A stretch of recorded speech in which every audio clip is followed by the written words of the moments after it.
We'll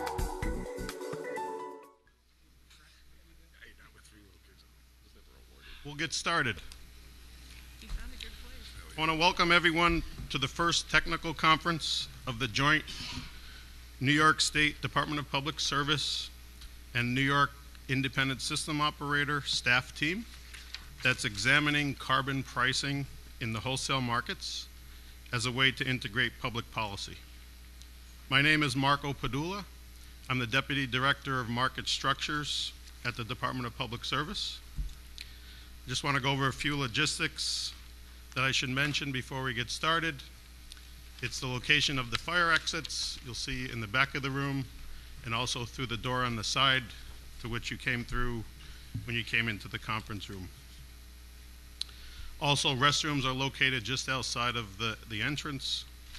And if anybody wants to have access to the network, it's OGS-convention. And the password is all lowercase, STATE 001. As you can see from the agenda, which was distributed electronically, and there are hard copies on the table just outside the door, we have a pretty exciting day of discussions ahead of us.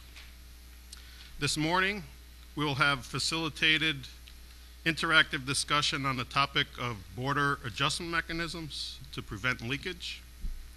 We'll then take an hour break, probably just around 1 p.m., and come back for a discussion of criteria and first principles that should be applied to proposals for carbon revenue allocation. There are note cards available for the audience to submit questions that may come to mind during the discussion at the roundtable. They'll be collected and presented to the roundtable participants as time allows, but I would encourage you to think about them and write them down. I want to stress that today is just the beginning of discussion of these topics. These are very important topics, and we really don't expect to get to solutions today, but rather identify areas and ideas for future inquiry as we move forward together in examining these issues. At this time, I'll have a go-around at the round table, and each person can introduce themselves with their name and organization that they represent. I'll then turn it over to Paul Hibbard, who's our facilitator for today, and he can get right into the Q&A and discussion of the topic areas. So I'll start to my right. Good morning. I'm Warren Myers. I'm the Director of Market and Regulatory Economics at the Department of Public Service. Good morning. I'm Scott Wiener. I'm the Deputy for Markets and Innovation at the Department of Public Service. Hello, I'm Carl Maas. I'm our Director of Energy and Environmental Analysis with NYSERDA. Good morning. Mark Montalvo, President of Daymark Energy Advisors. I'm representing the New York Utility Intervention Unit. I'm Frank Murray, former President and CEO of NYSERDA and a member of the ISO's Environmental Advisory Board. Hi, Liam Baker, Vice President for Regulatory Affairs at Eastern Generation. Good morning. Sam Newell, Principal at the Brattle Group. Hello, I'm Sam Wolf at Veridity Energy Solutions in Philadelphia. I'm Darren Suarez with the Business Council of New York State. Mark Younger, President of Hudson Energy Economics. Scott Harvey, I'm a consultant at FTI Consulting, and I'm also a member of the California Market Surveillance Committee, but I'm not representing anybody here today. I'm just going to talk about my things I'm familiar with from that work. Tim London, Senior Energy Market Advisor with the New York Power Authority. I'm Kate Konchnik. I direct the Climate and Energy Program at the Duke Nicholas Institute. Gavin Donahue, I represent the generators in New York. Mark Reeder, I'm with Alliance for Clean Energy, New York. Aaron Breidenball with Consumer Power Advocates, institutional customers in New York City primarily. And I'm David Clark. I'm the Director of Wholesale Market Policy for the Long Island Power Authority, Power Supply Long Island. Good morning. I'm Steve Molodetz. I'm with HQUS, Hydro-Quebec's U.S. Marketing and Business Development arm. Good morning. I'm Karen Palmer. I'm a senior fellow at Resources for the Future, which is a policy research institute in Washington, D.C., and I'm also a member of the NISO Environmental Advisory Council. Good morning. Alan Michaels, Department of Public Service staff, manager of Wholesale Matters. Good morning. Rich Dewey, Executive Vice President of the New York ISO. Don Trethaway, Senior Advisor, Market Design Policy, the California Independent System Operator. Nicole Bouchez, Principal Economist for New York Independent System Operator. Paul Hibbard, I'm a Principal at Analysis Group and here to just kind of move the discussion along. Hi, Kelly Joseph with Energy. And with that, I'll hand it over to Paul and we can get right into the discussion. Thank you, Marco. And good morning, everyone. I think we have a pretty incredible day of discussion in front of us. It's not, it's not like the topic itself isn't weighty enough to have a discussion go on all day with a small group of people. But imagine having, 23, 25 people around the table, all of whom are incredibly accomplished and have been thinking about this for a very long time. So, I think that my challenge in facilitating this is not so much getting discussion out, but it's trying to contain the discussion and move it along. We'll see how that goes. So I want to echo something that Marco mentioned early on, which is just keep in mind, particularly for the discussants around the table, that this really is just a first opportunity to get some ideas out. I think we'll get hung up if everyone is trying to stake a position or get everything on the record here too early in the conversation. This is really to try to frame the discussion, frame what's going to go on in the committee over time, and how these key issues will be discussed. What's really needed here, I think, for the staff is some ideas, thinking about potential solutions around both of the key issues that we'll end up talking about, and really try to begin the discussion that will be carried out over a fairly long period of time here. So, how the meeting will be run, as Marco mentioned, I think we'll jump right into topics, and what I'd like to do is throw out a topic and give folks an opportunity to chime in. We did discuss briefly the maybe going around the table once so that everyone at least had an opportunity to get their first thoughts out, but I think if we did that, we'd end up losing the entire morning and not be able to jump into the topics. So we'll just jump right into them. It'd be helpful for me, obviously, in trying to pick folks to respond if you put your tents up, if you do want to talk, and I'll just go in the order that I see them. Again, try to be respectful here of the conversation and try to keep your comments brief so that there are a lot of issues associated with both of the topics that we'll be talking about today. A lot of complications, a lot of potential solutions, and a lot of things to consider in the New York context. So if in response to particular questions, everyone can try to give their high-level comments and keep things brief, I think that will really help us cover a lot of ground. So the first topic, leakage, of course, is not new. I don't think it's new to anyone in this room. It's come up again and again in various emission control programs. RGGI, it's not new to the implementation of clean energy policies in New York and elsewhere. We've seen this trying to be dealt with in several other jurisdictions, Ontario, California, Europe. It's a serious issue until we get to a point where we rationalize our carbon policy through some sort of federal program, federal tax or cap and trade program. Every single state initiative to deal with carbon is going to have to face the issue of leakage, particularly in the electric sector.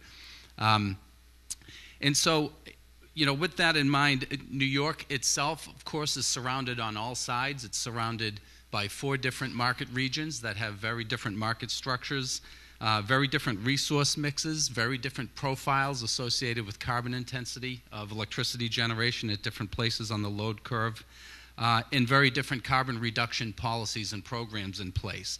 All of these things, I think, tend to incredibly complicate the leakage question and make it very difficult.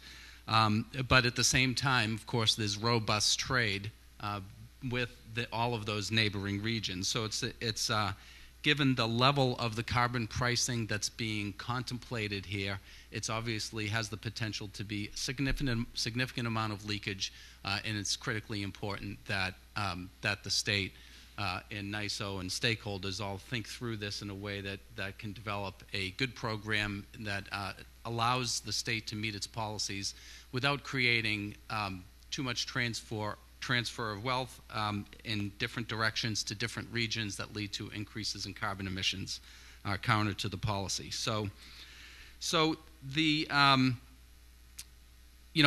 don't I first the Brattle Group paper I thought did an excellent job laying out what's happened in the other jurisdictions and ultimately how they have dealt with it and the benefits and the costs associated with addressing leakage through various forms and mechanisms. So what I thought I would do, hoping that many of you have read the Brattle paper or are familiar with what's happened in the other jurisdictions, is begin the discussion by trying to draw from you what has worked. You know, when you look at the way leakage has been addressed in the RGGI program, in California, in Ontario, in different places, what do we learn from that? What has really worked that could transfer to New York that would be a way to address leakage here in a program in New York that would achieve ultimately the goals of the program, but without creating increases in emissions in other jurisdictions? So why don't I just stop there? Hopefully you could stick to that topic and your responses to the questions, but since this is the first question of the day, I suspect there'll be a bit of wandering. Anyone want to jump in? Go ahead, Steve.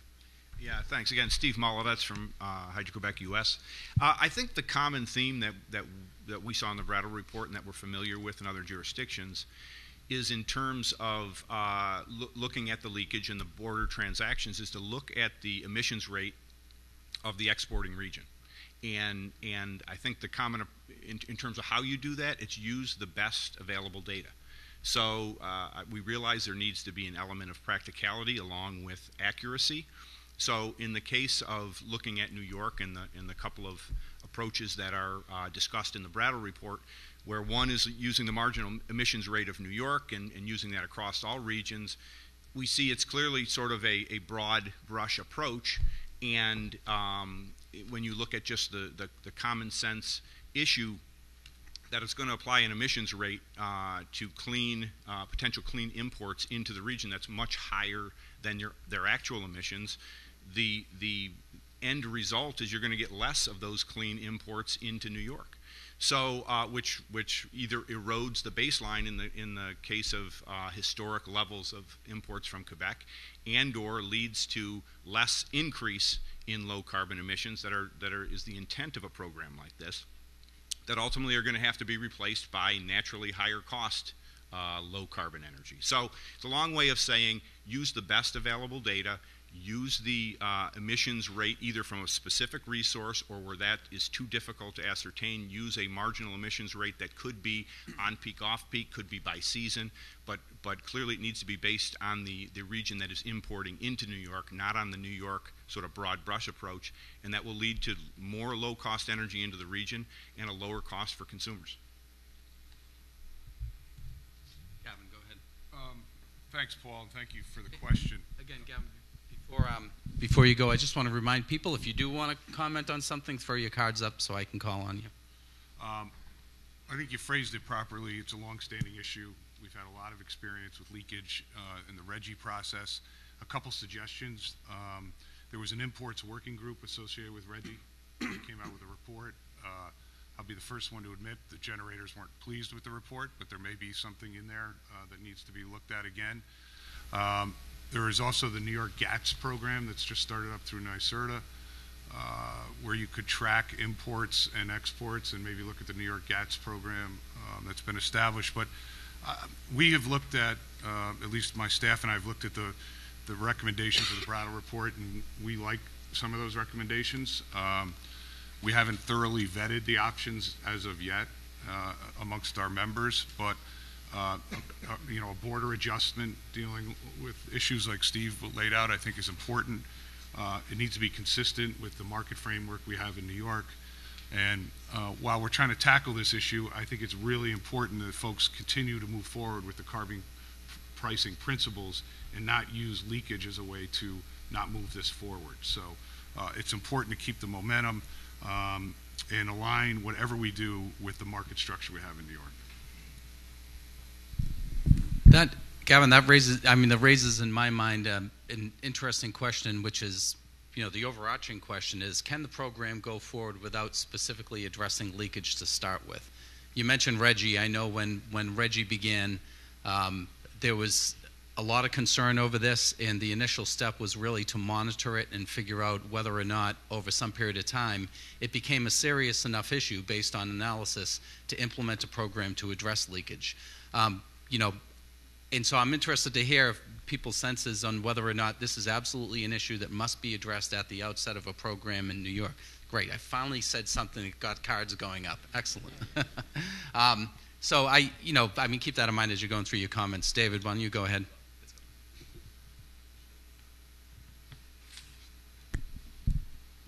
Yeah, thank you. In thinking through this issue, it seems to me that we first need to kind of think about what kind of a structure we're trying to emulate with our design for the border charges, or our way of addressing the leakage issue. One would be a uniform commitment to carbon reduction and a consistent RGGI price. I think that's kind of one thing that we could try to emulate. Another could be a uniform carbon bid adder throughout the entire region. Or perhaps we're trying to emulate a uniform carbon tax on all sectors. I think you get different answers depending on how you think about the question. So, for example, if you have a uniform carbon tax on all sectors, you would be thinking about offsets, and you're thinking about where are the places where folks can make the investments that have the largest carbon reduction for the lowest cost. Great. Sam?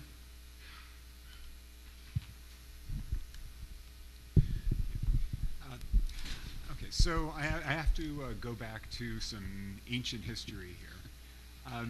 Back in 2008, the New Jersey Board of Public Utilities, it's not the same state, but it's, at least it's a neighborhood. Sure. Okay. Is this better? Yes. Yes? Okay. All right. So again, going back to some ancient history, in 2008, the New Jersey Board of Public Utilities actually went through a significant stakeholder process, trying to find exactly the answers to the questions that we're dealing with here. The way that this actually shook out was that instead of actually trying to directly minimize leakage, instead, the direction that this went in was to say that the renewable energy initiatives, the other clean energy initiatives that were going on in the state, were probably a more direct way to get to where we wanted to go, and that leakage would be less of a problem the more that we were successful in terms of clean energy. And so that was really kind of a non-answer to the question. And so what happened was really just a matter of focusing on the state's own priorities for clean energy and trying to make that happen. That's, I'd say, the most off track of all the possibilities that we have on the table. Great. I think Mark, you were next. Thanks. So I think when looking at this question, it's important to talk about the level of scale. When we think of RGGI, we think of $2.50 a ton. I don't know what it ever got up to, maybe $5 or $6 a ton, but then came back down. That's very different than $43 a ton, $50 a ton. And much as the analysis that the PSC does now, where they add on a carbon charge, sort of obliterates the signal of the underlying market. If you put a $40, $50 per carbon charge here and did nothing for leakage, that would obliterate the underlying economics and provide a very strong signal to all of our neighbors to potentially run coal plants to deliver into New York. And so I think you do have to deal with it. I don't think it's actually that hard to deal with. There are people who have dealt with it already. California has shown that you could put it into your market and have it constantly affect the dispatch, as it should. I agree with the gentleman from HQ US that you want to have a good estimate that varies by region. You're not going to get a perfect estimate because you're not going to know what's marginal at any given time, so maybe you end up coming up with marginal adders that are by time of day, time of year, or something like that. But once you do that, it's definitely possible to implement and, largely counteract the effect that we're now putting a $40 to $50 a ton charge in that those around us are not.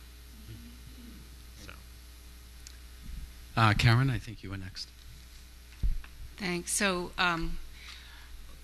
there's a couple of types of leakage here, and one that hasn't come up yet is leakage of allowances into the RGGI program. And I think Paul had asked, is it necessary to address leakage? And I agree with Mark that it's really important if the price of carbon that you're talking about is really high.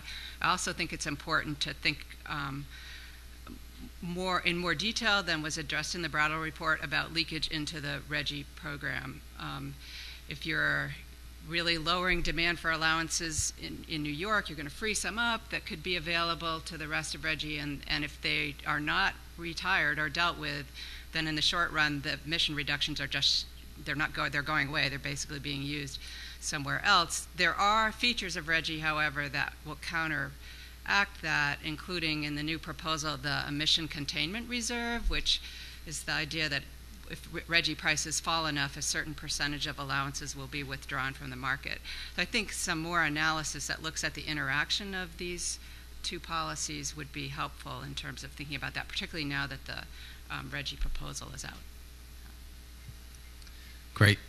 So I'm going to apologize in advance. I'm not going to get the order right because, from one question to another, I'll look up and there'll be 3 new cards up. So if you think you were the next person to put your card up and I call you 6 people later, I'm just going to apologize in advance for that. So Sam, why don't you go next? Thanks, Paul. Good morning. So just want to say a couple things about the objective, by the way, is not to minimize or eliminate leakage. Sometimes it's more efficient to shift production out of state and associated emissions. What is important, though, is to prevent the carbon charge from causing distortions that actually increase costs and increase emissions. Now, as for addressing leakage, I like how you started the question, Paul, with asking to compare to what's worked. And actually, I think there are just as many models of what not to do as there are of what to do. And also, generally, we haven't, as Mark mentioned, we haven't had to deal with such a high price before. So it's more important to get it right. And getting it right, RGGI has really not addressed leakage. It really hasn't had too much yet. Here it's more important. So another aspect that I want to mention is that leakage is not just about imports.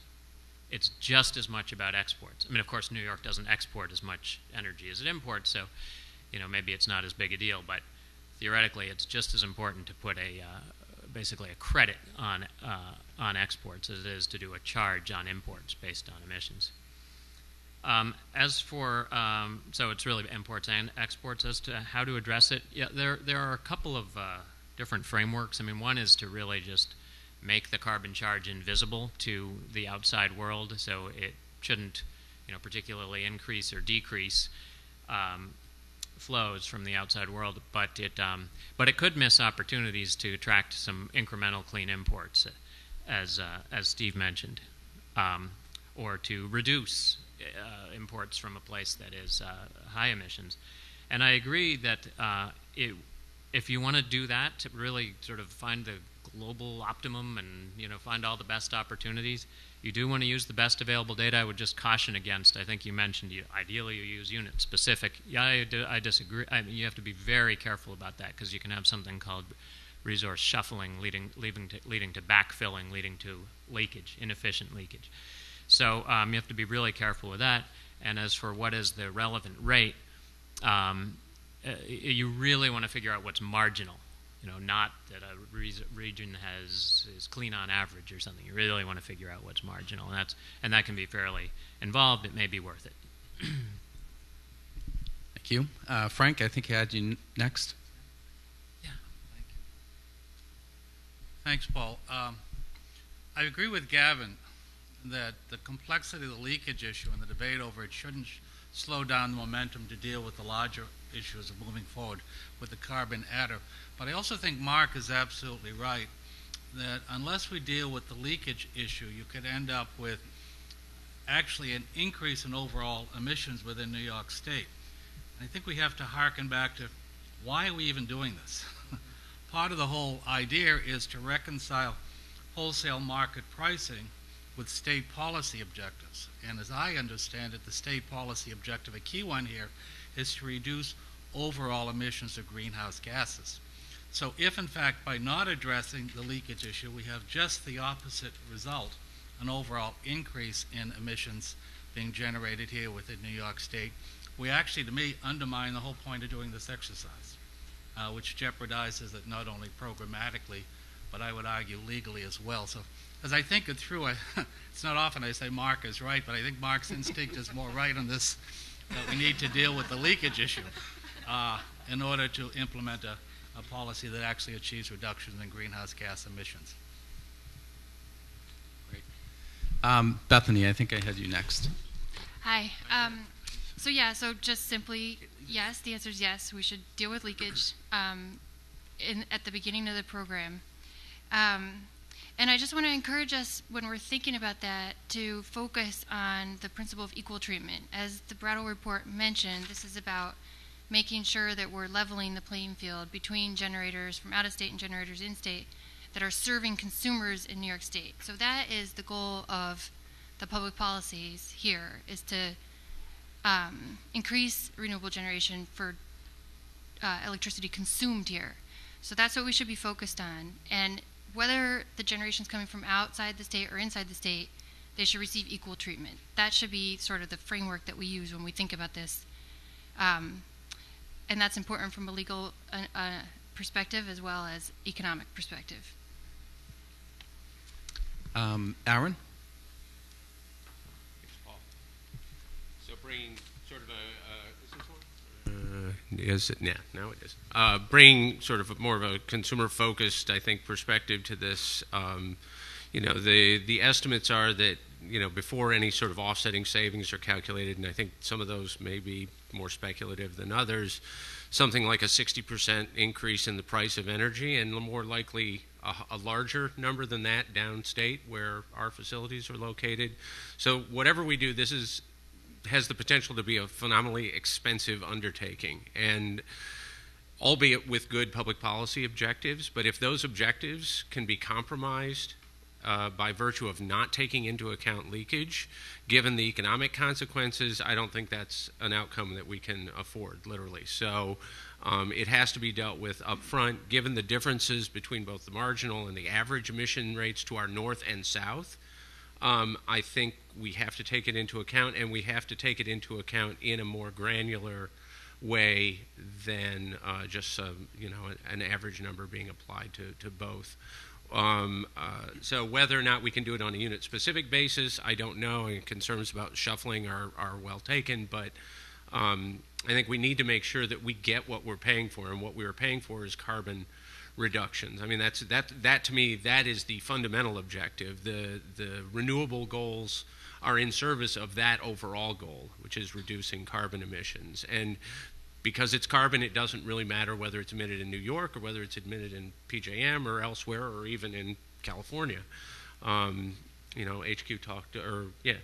think you guys talked about the Western Climate Initiative. So, yes, it does need to be taken into account up front, and it needs to be done in a granular way that will, discourage the kind of things that we might otherwise see happen in terms of imports and exports to our north and south. Thanks. Scott, I think I had you next. Thank you. I want to agree with what Mark said and several other people. I think that at the level of carbon tax you're talking about in New York, it is very important to deal with leakage and imports. I disagree with Mark in saying that, based on my experience in California, that it's easy to deal with the leakage and the resource specific. I was waiting for Don to jump in, but he hasn't, so I'll plunge into it. It becomes extremely difficult, and it becomes the resource shuffling is a very difficult issue, and even when you have a lot of visibility, and even when you're studying it after the fact, it becomes hard to tell what's happening. So I think you need to be cautious about going down that road and an approach of rough justice and trying to prevent extensive leakage and swamping the local generation with high carbon imports is important. And the more you go down the road, but we want to favor and pick out the low emission sources outside, the more trouble you're in. And you'll take time to realize how much trouble you're in, but it's going to be very, very difficult. And another element that you need to keep in mind, we're aware of in dealing with these issues in California, is the complexity of what you're implementing in real time is important too. Because we don't want to use up all our software solution time counting the number of angels on the head and lose the ability to manage the angels, which is to use those intermittent resources and maintain reliability and achieve a high level of low emission resource in the mix. And then one element that I agree with that people started to mention, and we've talked about a lot more in California, is the importance of factoring in a process that says, okay, low emission resources that are under contract to New York utilities, that's not resource shuffling. That's going to come in. And that should come in without paying a tax. And that's an element that you should find a way to work into it. And even that is a slippery slope, because how long is the contract? 5 years, 1 year, 30 minutes, an hour. But those are the insights I have from California. Maybe Don will jump in a little later. Alan, you're next. Thanks, Paul. I first want to give the small writing, and that's departmental staff statements made by us. Please note that we do not necessarily reflect the comments of the commission or any individual commissioner. We are here as individual regulators to provide our personal opinions on these topics. So having said that, I happily agree with just about everyone that has spoken. Specifically, Frank, I really appreciate that you said let's look back at the goals of the state and why we're doing this, and that's the most important aspect. So based on that alone, we really have to tackle leakage with any resolution we may have. Otherwise, we could create a setback. Carbon does not stop at borders. So just looking at the import potential issue with leakage, if we make importing too enticing that all of our neighbors send us their renewables, they have to replace it with something. And if they replace it with something that emits dirty carbon and sends that into New York State, we are creating a setback for New York. Great. I think next I had Mark. No, this Mark. I'm sorry. You're way at the end of the list at this point. Thank you. Yeah, there were a few things that I've heard actually that raised a couple thoughts in my mind, and it's really around the interactions of several of the things that are going on inside of the state. So we have the CES, right, which has several policy initiatives which are going forward to try and get renewables, try and reduce greenhouse gases, introducing a carbon charge into that mix. As much as anything else, is the question is what's the right charge if a carbon charge is going to play nicely with the existing policies, and that may be a very different number from the societal cost of carbon that was calculated, which really wasn't contemplating necessarily playing with other solutions as a package. But that caused me to think that, does it really matter what the number is as regards our treatment of leakage, right? Is that a number-dependent treatment? Because I think one of the comments that was made earlier was, because of the size of the carbon charge, it makes addressing leakage very, very important.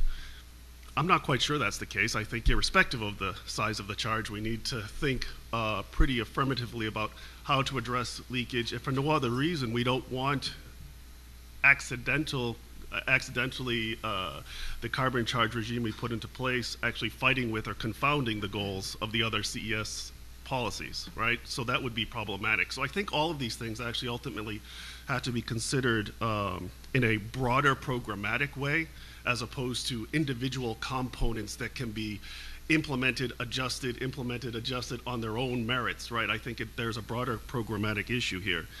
And I think it's only in that way that we can ensure, well, I think ensure perhaps is too strong a word, but at least we can guide the whole process towards the broader goal that I think Sam articulated well, which is the avoidance of distortions, right? The increased costs and emissions for the state. And I think that ultimately needs to be the criteria against which we judge the overall, value of the program that's being put into place, CES plus carbon charge. Thanks. This Mark now. Yeah, this is Mark Reeder. I just want to make a pretty simple point, and that is just to make sure, to say that you don't have to have the absolute perfect solution to leakage to go forward. You just need to get most of the way there. So if you can knock out, say, 80–85% of the leakage problems with a $40 carbon price, you bring it down to, in essence, the leakage we have now with a fairly small RGGI price, and you've done the job. And so it shouldn't. The question was, do you have to do leakage to go forward with carbon? And the answer is, well, you don't have to do it perfectly, but I think you do have to do something, and you have to do a pretty good job of it. But this just make sure we don't have to strive for perfection, and whatever we have, we're going to find a little piece here that isn't exactly perfect, and you can't let that stop you. With that said, I also, with RGGI, was looking into a lot of the leakage issues and looking at what California was doing, and the unit-specific approach and the resource shuffling is a real bad idea to me, and it does create a lot of problems. I'll just give us, maybe another time we should do an example, but the example here is a nuclear plant in Pennsylvania that's just selling spot in Pennsylvania could sign a contract to sell into New York, and if New York declares that clean, we can work on it later, but it doesn't work. So, thanks. All right. So I have Darren, Warren, Don, and Kate, and then we can come back to you, Mark. Provided. And then I think maybe we'll stop at that point and then just move on to a slightly different topic. So, go ahead. So I'd like to basically touch upon something that Aaron had raised in terms of the legitimacy and the acceptance from consumers particularly. So as sort of the business community that would be paying a significant portion of the increased cost associated with carbon, there is worry that the acceptance obviously of such a charge would be, or in the legitimacy would be questioned if that there was significant leakage. So it is clearly something that needs to be addressed. It needs to be addressed in as much as possible as basically on a micro level as possible. So as Stephen had talked about, sort of going, using the best data available, making the best decisions. So we're choosing resources that are that are carbon, less carbon intense, and making sure that we're prioritizing those resources in general. So that we meet the goals, our societal goals and objectives. We can't have an increased cost and then not meeting our objectives. I think one of the other things too throughout we've heard is about what we've learned from RGGI.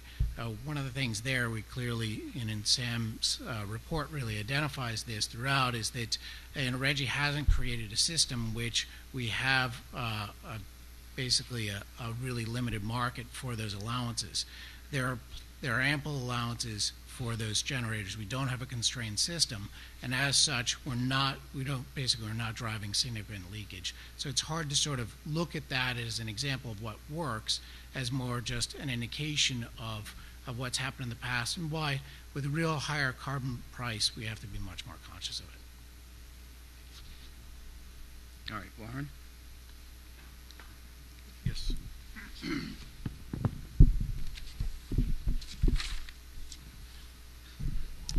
All right, for those that know me, I'll try to keep this high level and not detailed, not weedy. But I do want to sharpen a couple of points I've heard out there that I think are pretty important as we go forward to developing a work plan.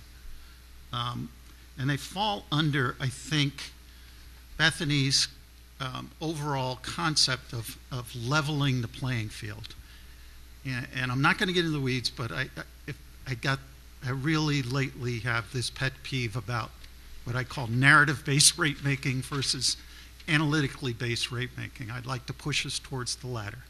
And so there have been a couple of really good points. Sam's point that we're not trying to just minimize CO2. Frank, we want to do it economically. We really do through the CES, and I think part of the Harmony goal here revolves around the economically. Why did somebody propose CO2 pricing? Because they thought whoever they were, thought that it would help us to get to a more economic way to reflect the state's policy goals. And I think we've heard a couple comments here that are things that we're going to have to take into consideration. The broader policy perspective, or what I call avoiding the unfortunate recent, it's always been there, but it's gotten worse, tendency towards what I call policy pancaking.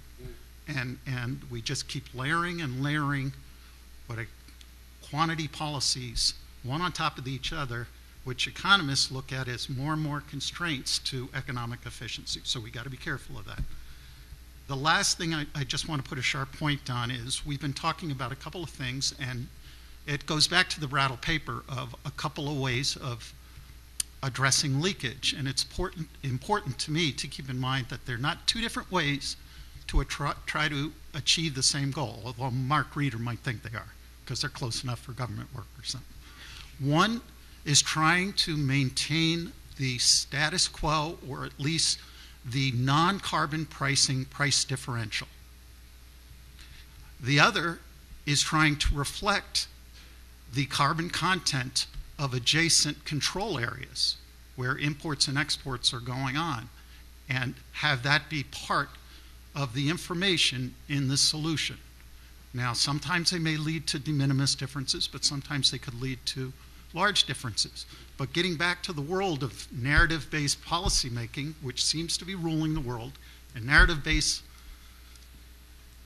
legal deliberations all the way up to the Supreme Court sometimes, unfortunately, that may make a difference of whether we're trying to maintain the carbon-less price differential with our neighbors who don't have the same state policies as us, versus what some might argue, us trying to impose our carbon policies on trade with related states. So we just got to keep in mind that there are two different goals of those two different approaches to addressing leakage in the Brattle report.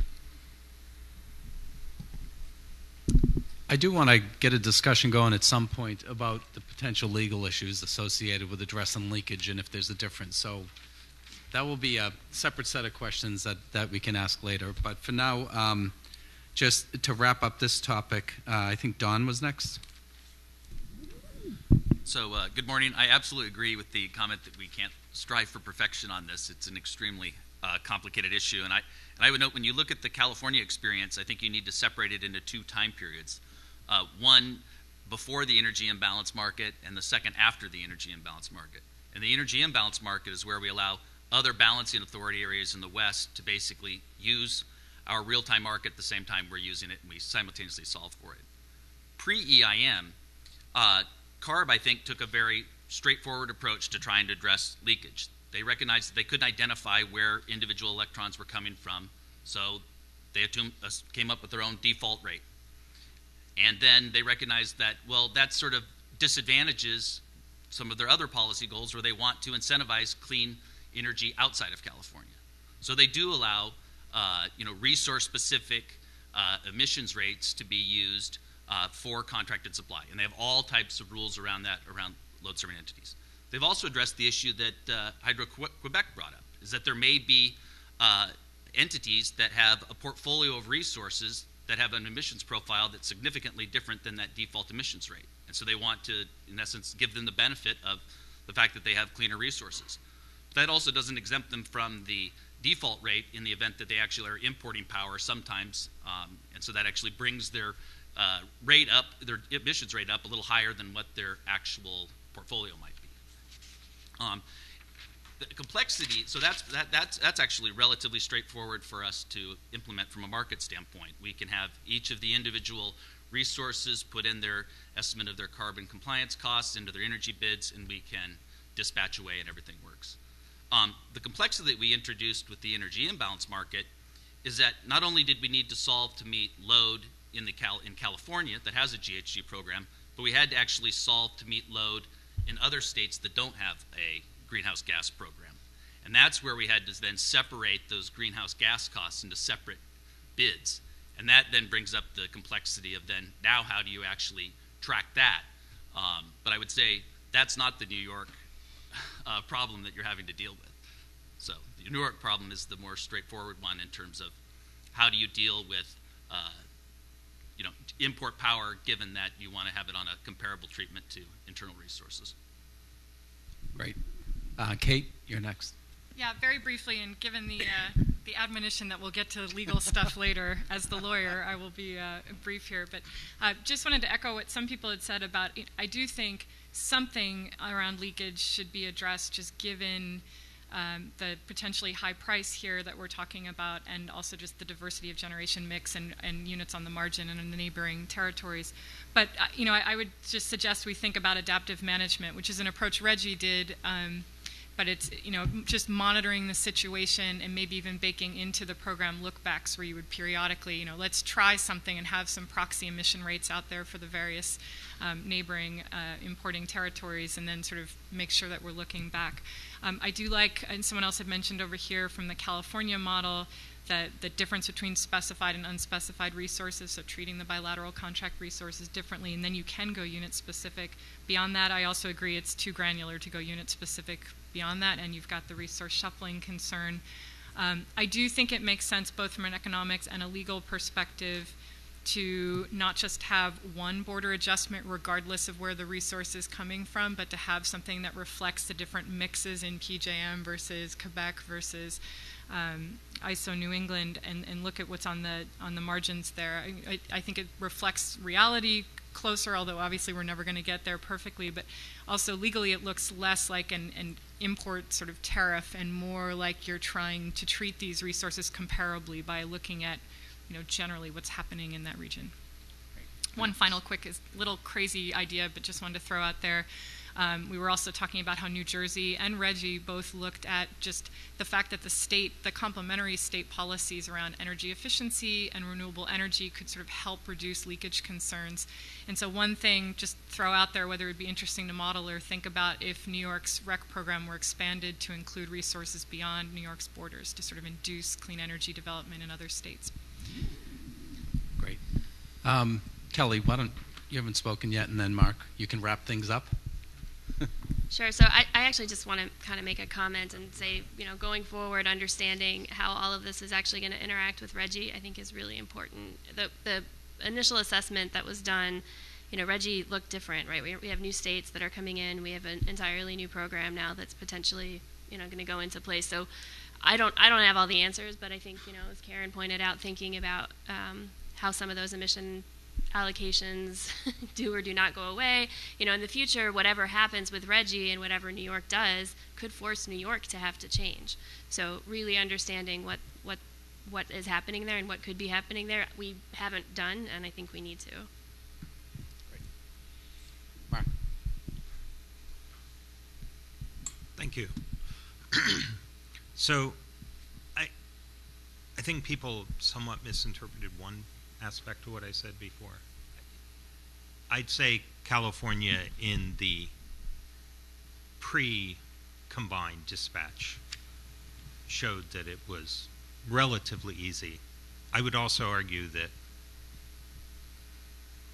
what California is doing now probably is a mistake. That you should not be doing, you should have a very high bar on resource-specific carbon pricing unless you, and the reason you should have a high bar is because just because you can contract with what is nominally a clean resource doesn't mean that you in any way affected what the emissions were in the neighboring area, other than by the fact that there was a bigger import to New York, regardless of what resource it came from. If I contract with a nuclear power plant in PJM and go, ooh, I'm bringing in clean resource, I'm bringing in a marginal combined cycle coal plant, something else. That nuclear plant was running anyway, and you should be cognizant of the fact that you cannot track electrons, and electrons do not match contracts. So I understand.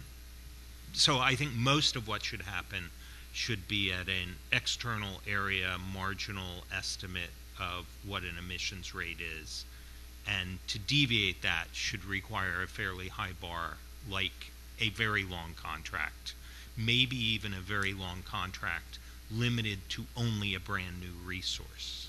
Because in that case, you know, if somebody builds a wind resource in Pennsylvania under a 20-year contract to an entity in New York, there's probably a pretty good chance they wouldn't have built otherwise. If somebody signs a 1 month or a 1 year contract with an existing generator in PJM, that's really just a marginal emission rate. The good news is this simplifies the implementation. So that's actually a good way to swing into this next question I want to ask, which is related. You know, it's clear. I don't think I've heard anyone around the table say that it isn't absolutely necessary that something be done on day one with respect to leakage, and that's driven by the fact that the number is large enough that it can lead to significant leakage. It can have significant impacts in terms of economic impacts and impacts on cost to ratepayers, and it can have counterintuitive results, or it can lead to results that are counter to the policy that's trying to be implemented. So I haven't heard anyone suggest that something doesn't need to be there in terms of day one. And there's a spectrum. You know, what we've heard is a spectrum of various policies, from something that's making the transactions invisible by applying the marginal emission rate here in the state, to the most complex end of things, I think, Mark, where you just left off, which is you really need to understand and be convinced that the emission rate that's being applied to an import is realistically representing the impact of that imported transaction. So what is less clear to me is what needs to happen in order to decide amongst all of these, because the perfect can't be the enemy of the good, but something has to be good enough, because otherwise, just given the level of the carbon price, there will be significant impacts across all of those different levels. So does anyone have any thoughts about what needs to happen in order to figure out which one of the approaches that we've seen or other approaches that might be mentioned would make sense for New York at the price that's being proposed? Any thoughts? I mean, the consultants in the room at least should raise their hand and be able to answer that one.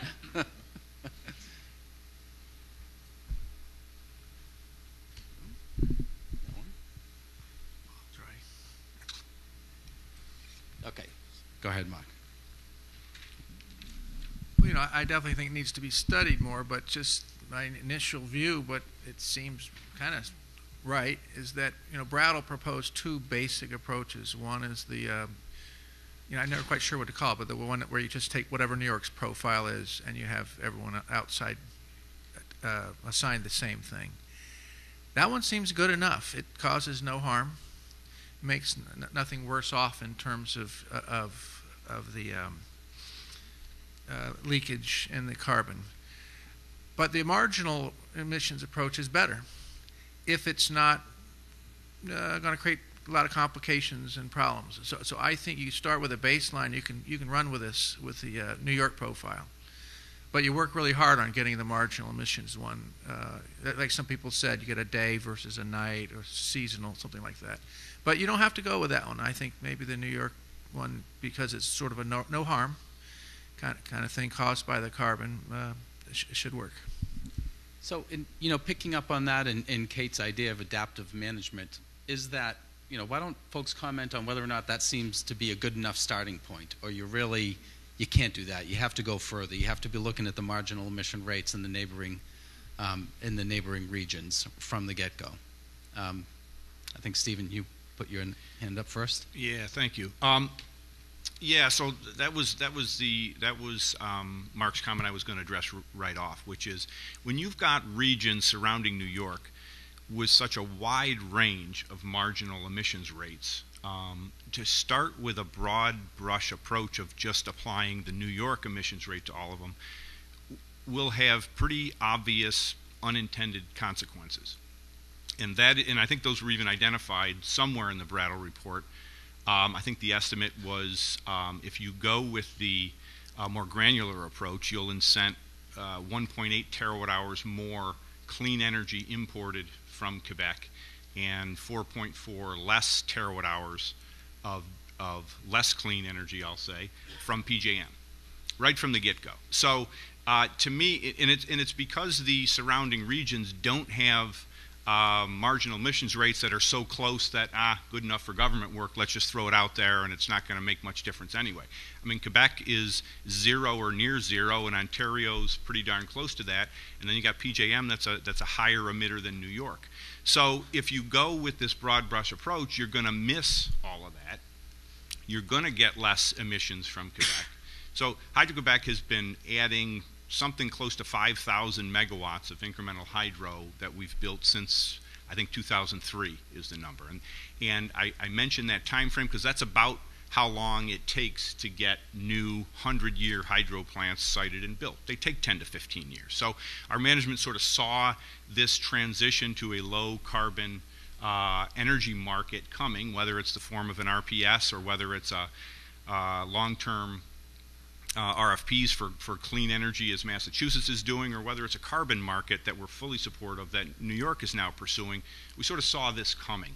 So the idea that we're now going to sort of throw away obvious information we have about the different emissions rates in these surrounding regions and just give them all the New York one and avoid or miss out on the opportunity to incent what we're trying to achieve in the first place, which is more low carbon energy in the region and in New York, would sort of, as I think Mark pointed out, avoid the goals of the program in the first place. So that's a long-winded way of saying no. That's the information's there. There's a huge difference in the marginal emissions rate in the region surrounding New York. You can't start with New York's emissions rate for all of those. Mark, do you want to go ahead and respond? Yeah, I want to respond. I want to be clear that I pretty much agree with what you're saying, but just put it in context. You mentioned the numbers, 1.4 terawatt hours, and that we would get with the more granular approach. But today we have a non-granular approach. Today we're not getting those. Today the price in New York is not boosted by its carbon relative to the price in Canada. And so the no harm approach just says you can have a carbon price for New York, and in terms with regard to exports, imports and exports, we didn't make any improvements. But we didn't make it worse either, because today it's 0 versus 0. And so if we went to New York, a Canadian import may pay $20 extra on the way in with our carbon price, but they'd get $20 extra in the New York market. So it's a wash there too. So while I agree we want to put in something that's granular, that gets those extra pieces, those numbers you mentioned, not doing so doesn't go backwards and throw away stuff we're already getting, because right now we don't have that carbon price difference. Maybe we have a little bit with regard to Reggie, but we don't have one. And so we want to go try to get those things with the exports, but we've got to make sure what we put in is decent, and it's not going to create more problems than it does. And it probably won't, but we don't know. We haven't studied it yet. Do you want to respond to that, or you? Yeah, just briefly, I think two things. One is that's a fair point, right? You're not disadvantaging imports from the surrounding regions like Quebec relative to today, but the energy markets surrounding New York are not static, right? So New York and other markets are competing for the best, most reliable, lowest cost renewables in the surrounding regions. And other regions are doing things. So does New York want to sit back and go with a carbon approach that doesn't look at the true marginal emissions rate of the regions that are importing it into it, and potentially lose those imports to other regions that are pursuing things on a faster track? As I mentioned, Hydro-Quebec currently has 3 bids into a Massachusetts solicitation, 20-year solicitation for up to 9.4 terawatt hours a year. So New York, to a certain extent, depending on the speed of this effort, is already behind the 8 ball in competing for resources. 3 of our bids include Quebec wind, so it's not just Hydro-Quebec energy that I'm talking about. This is new wind that would be constructed if the RFP is successful. Those resources are potentially available to New York as well. It's a wind farm that has the ability to expand. It's high value 40+ capacity factor wind that could be imported into New York, and if it's not treated fairly, it's going to get built and it's going to go somewhere else. Go ahead, Aaron. Yeah. I'm going to cut that argument short here. mostly what he said, but with the addition of, and I guess it's a question for people who are smarter about this than me, it seems like this is one of these things where you may be able to get 80% of the benefit for 20% of the effort, or something like that, by not adopting unit-specific numbers, not having to deal with the shuffling and all the rest of it. I don't know if that's the case, but if it is anything like that, like, why would we want to start with a half measure that we know almost immediately is going to create optical and potentially real problems in terms of in perverse incentives? And so I guess I'd be interested in knowing, let's assume we're not going to go for resource specific. How hard is it really to adopt a regional sort of semi-marginal approach that it seems like would address the worst of the problems without most of the difficulties? And that's really the question, right? How do we figure out whether or not that's good enough or that's necessary, or you start with the broader brush approach that Mark was mentioning and work your way towards something that's more complex? So why don't we go up this side, start with you, Mark. Thanks, Paul. I guess my first reaction is not to experiment on the people. I'm a little bit concerned, the way I've been thinking about the problem. I mean, clearly we're trying to come up with a carbon charge regime that, if it were to be shown effective and an effective addition to the programs, right, or supplement to the programs that exist under the CES, to incorporate it, because it would help to facilitate achieving those goals for the state. So it strikes me that the carbon charge regime is a program in service of a broader set of goals. And so there's an analysis that needs to be done. There's some very serious modeling that needs to be done to determine how one structures the carbon charge and all of the components of the carbon charge methodology, right? Given the goals of the state, given the economy of the state, given the topology and infrastructure that exists in the state, and also what's happening around the state and its neighbors, to determine whether or not a chosen leakage regime, if you will, actually enhances the ability of the carbon charge to meet those goals, or doesn't. So it seems to me that ultimately that's an analytical question, that's a serious modeling question, and I would much prefer that the experimentation be done there and beforehand a little bit in the context of some hard, honestly it's hard modeling, but some serious modeling, and determine what's most likely, as opposed to saying, well, let's try something that seems close enough based on our intuition and hope for the best. That strikes me as a potential recipe for a disaster. Warren, why don't you go ahead and jump in since we're working our way up this? All right. I was trying to figure out what I thought, but I'll make a better shot. No. So let me just jumping on that very last comment about experimenting on the people. Without sounding like Dr. Mengele, we kind of do that all the time, trying to serve the public interest. You know, we don't have perfect knowledge, but in that spirit, one economist that works for us has suggested we already have carbon pricing in New York markets. It's called RGGI. What if we use that as our experimental tool for going through all the logistic and difficult and process and narrative and political problems of implementing a leakage policy for that small impacting $3 a ton or whatever it grows to with the new caps. And so I just offer that out there just in response to what you said. My Frank. card's going back up to get in line. Okay. Thanks, Paul. On this issue, there's a lot of people a whole lot smarter than I am. This is one of those issues where I actually think the economists may end up making more money than the lawyers. But That's why I asked the question. It's about time. But it seems to me you need to take a step back as you look at individual ideas and have some, lampposts or yardsticks against which you measure the specific proposals that you're going to analyze. It seems to me the first one is the one that we were talking about earlier, which is, does the specific approach advance the state's public policy goals? To me, holding things harmless the way they are, that's kind of okay, but that doesn't, to me, really advance the state policies. I would prefer an approach on leakage that actually advances the state policy objective. The second yardstick, and here's some work for the lawyers, I think it's critically important, obviously, and a couple of folks already mentioned this, that whatever approach we come up with is legally defensible. To go through this whole effort of analysis and come up with a proposal which cannot withstand legal challenge is a waste of everybody's time. So that needs to be kept in mind as we develop the options, understanding there's no certainty legally until you get through the whole process and somebody sues you.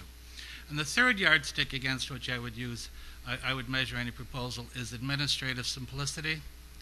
The more complicated we make this proposal, the more opportunities we create for folks to engage in mischief or have unintended consequences. The simplest administrative approach strikes me as the best. It also has the advantage, if it turns out the approach we adopt doesn't work, you can unwind a more simple approach a whole lot easier than you can a very complicated approach. So minimally, I'd use those three as yardsticks and lampposts against which to measure. There may very well be others as well, but I'm trying to keep it at a broad, kind of a higher level, because as we get into the actual analysis, we have a real temptation to get lost in the weeds. All right, Sam.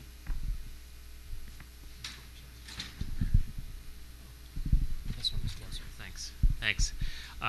So I'd like to go back to the earlier point, which I think, Paul, you framed as if we go, there are two approaches to sort of make the carbon charge invisible to external. The second one was, I like how you put it. How does that the charge or credit should reflect? How does the transaction change the total emissions? And when we ask a question like that, we usually mean what is marginal. But then when we ask what's marginal, we have to ask on what time frame. There's the operating time frame, so and especially real-time markets, and then there's the investment time frame, and those can be very different. So let's just start with the operating time frame. What can be marginal is often very different from what's on average. So, for example, even though Hydro-Quebec, I believe, is more than 90% hydro, the cleanest region, what's happening at the margin if you import an additional megawatt hour? Is there actually less spilling? Or is it just or is it more production now instead of later through the storage? And then you have to ask, what's the effect of that? Is it diverting flows from, say, New England?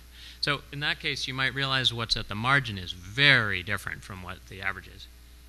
But if you only go with that, you can miss the long-term effect, which is what I think Steve mentioned, that thinking about what's marginal on a longer-term basis, that Hydro-Quebec's been adding hydro, it's a sort of it takes years to bring something on, and it's partly in response to the clean energy policies of the neighbors that are interested in getting clean energy. Now, fortunately, there's a carve-out for that. There's a solution that's compatible with everything we've talked about so far, which is the one place where unit-specific is not complicated, does not lead to shuffling, backfill, leakage, is what Mark Younger mentioned before. The one obvious case is a long-term contract, particularly with a new resource. It exists because of this policy. So just as much as Hydro-Quebec could potentially expand hydro production to meet the Massachusetts solicitation, it could to meet this New York policy too. If there were a new resource like that, it would make a lot of sense that that resource could get recognized for its unit-specific low emissions and then collect the premium. And that's notwithstanding the sort of larger policy choice that Warren outlined before. Do we even want to go with something that even goes in that direction, and are there different legal aspects? But if you're going to get into the technical aspects, I think you need to think on those two different time frames and have the right mechanisms to deal with them.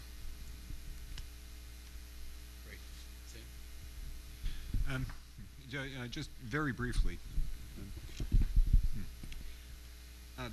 And so it was mentioned that PJM is actually higher emitting than by a substantial amount, compared with New York, and I don't dispute that, but I do suggest that we have to understand who our neighbors are, and as I understand it, PJM has accomplished quite a bit over the last several years.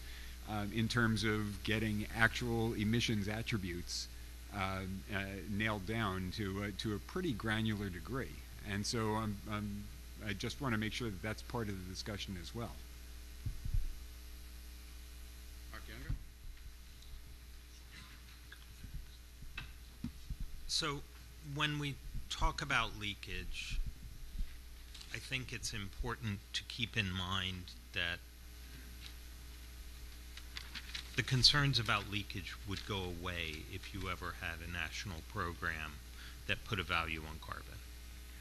And while I think it's very important to address leakage, and I think anything that is a reasonable first step is better than doing nothing when you're talking about this level, it would be a mistake to spend time on the be-all and end-all perfect implementation, because quite honestly, I don't think you would find it. So from that perspective, while we may disagree about the actual numbers, I don't think anybody would disagree that the emissions rate for Hydro-Quebec is somewhere, the marginal emission rate is somewhere approaching zero.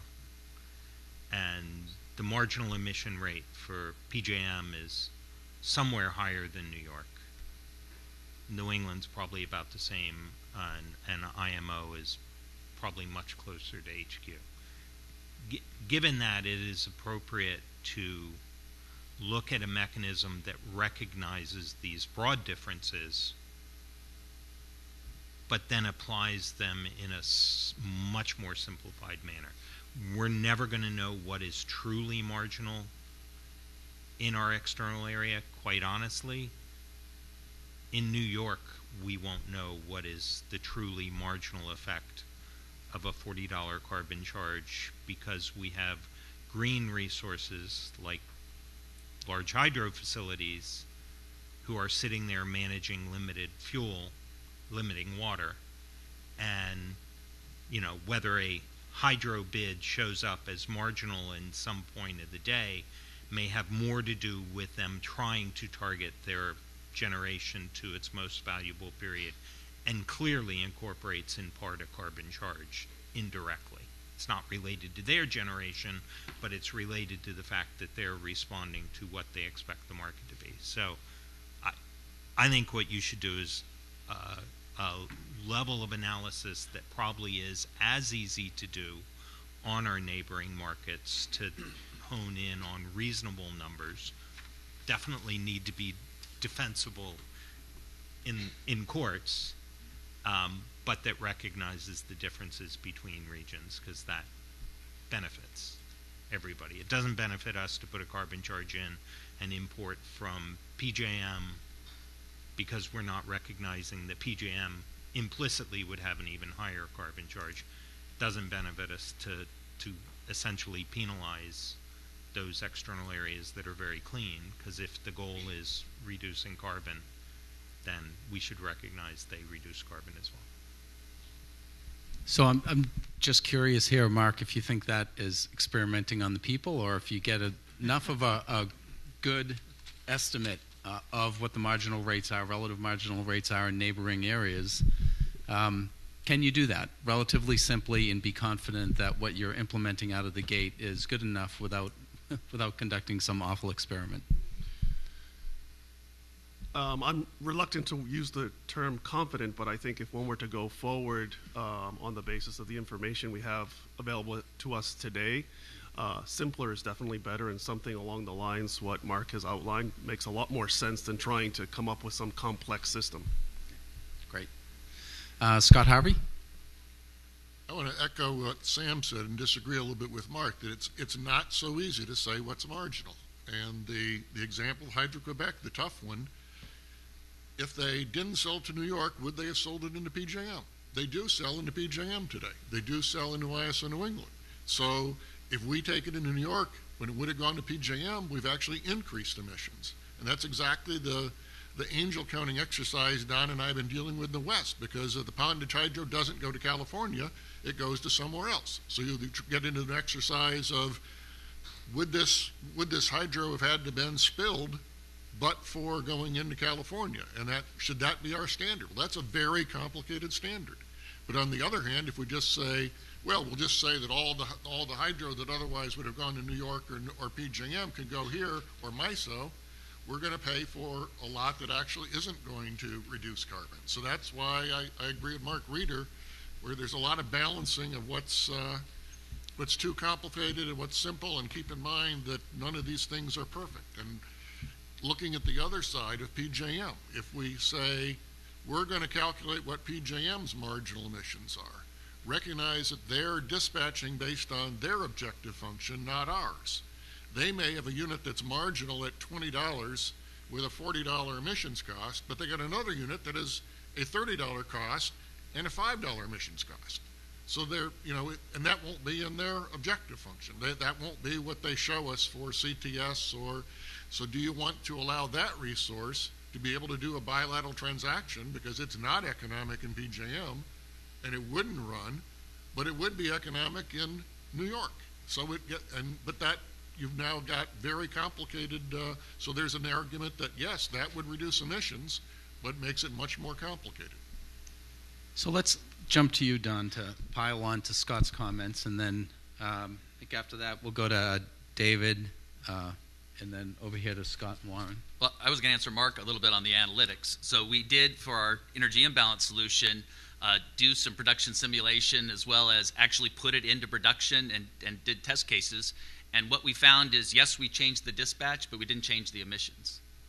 And so we added all of this complexity to the market optimization, and we basically took gas that was previously being dispatched externally and dispatched gas internally.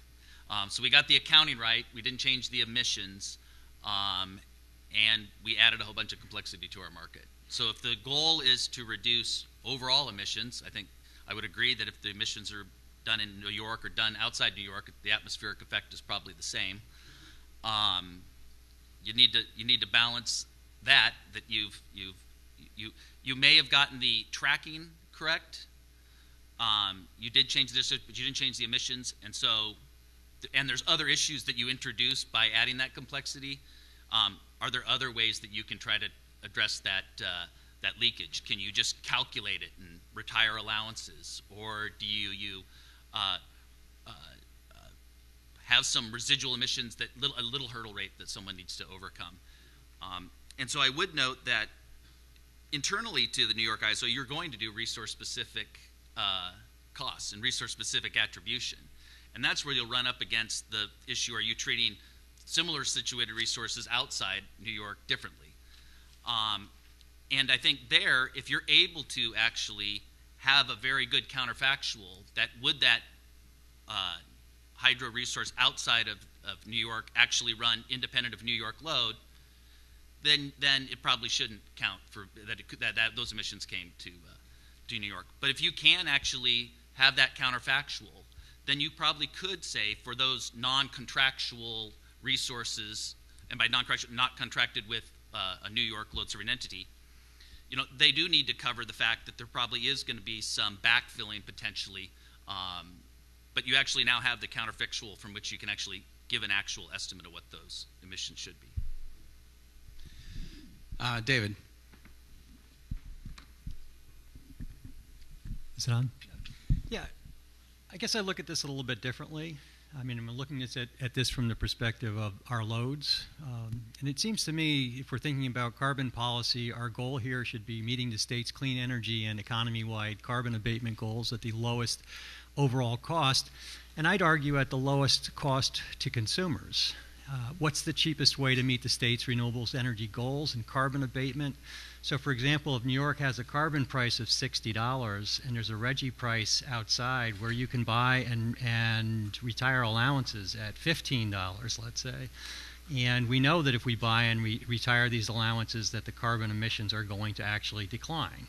It would seem to me from load's perspective that the ability to buy offsets outside of the New York region would seem to be an appropriate way to address the carbon goals at a lower cost. And I think there's other ways as well, but I think that's one very specific way that's important to consider.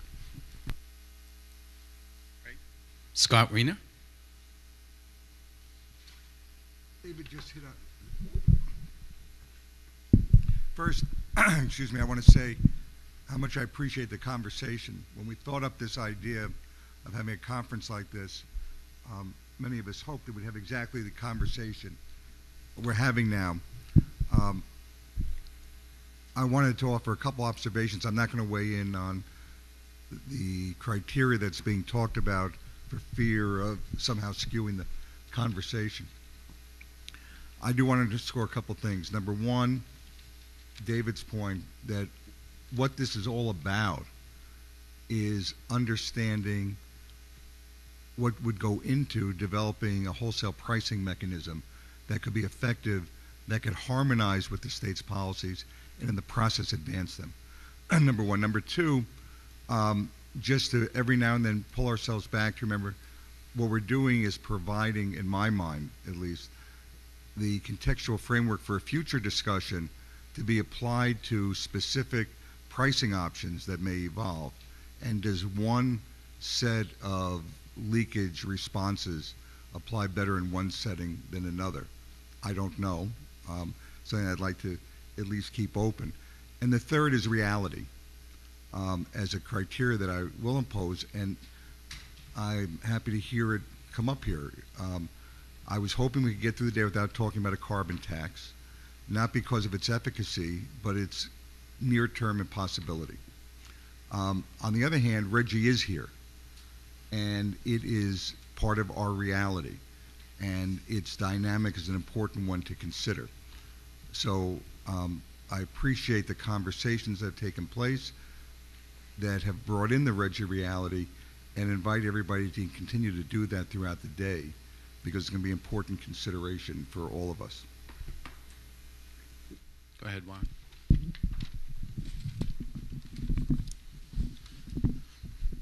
All right, before I make my comments, I just want to remind people of what Alan said, and that Scott's my boss.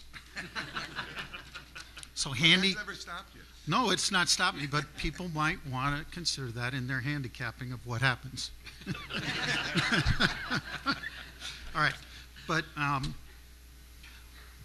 So keeping in mind that, yes, it's all about harmonizing state policy with wholesale markets, but stepping back to what we're trying to do is it's about us getting to a work plan for what we're going to do in the future. And some things become very clear to me, and that is, and whenever you establish a work plan, as we've tried to do, you recognize that you're not going to be able to do everything you want to do. You can't boil the ocean, that you have to try to focus it as much as possible. So we've been trying to focus it on carbon pricing in the wholesale markets.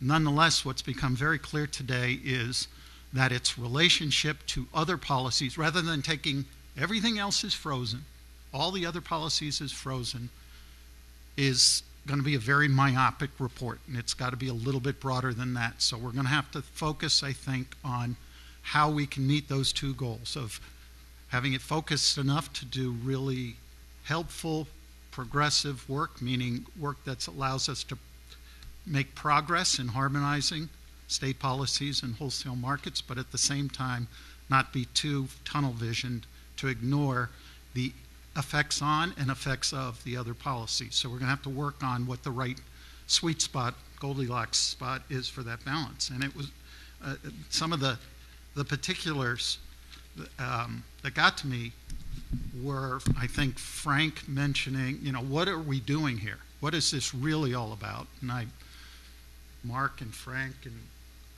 Marco and a number of people in this room, especially if you work within the state, remember back when Reggie was proposed and some of us threw up our hands and said, well, we're not going to keep, New York alone is not going to keep global warming below 2 degrees Celsius. So what are we really doing as a state?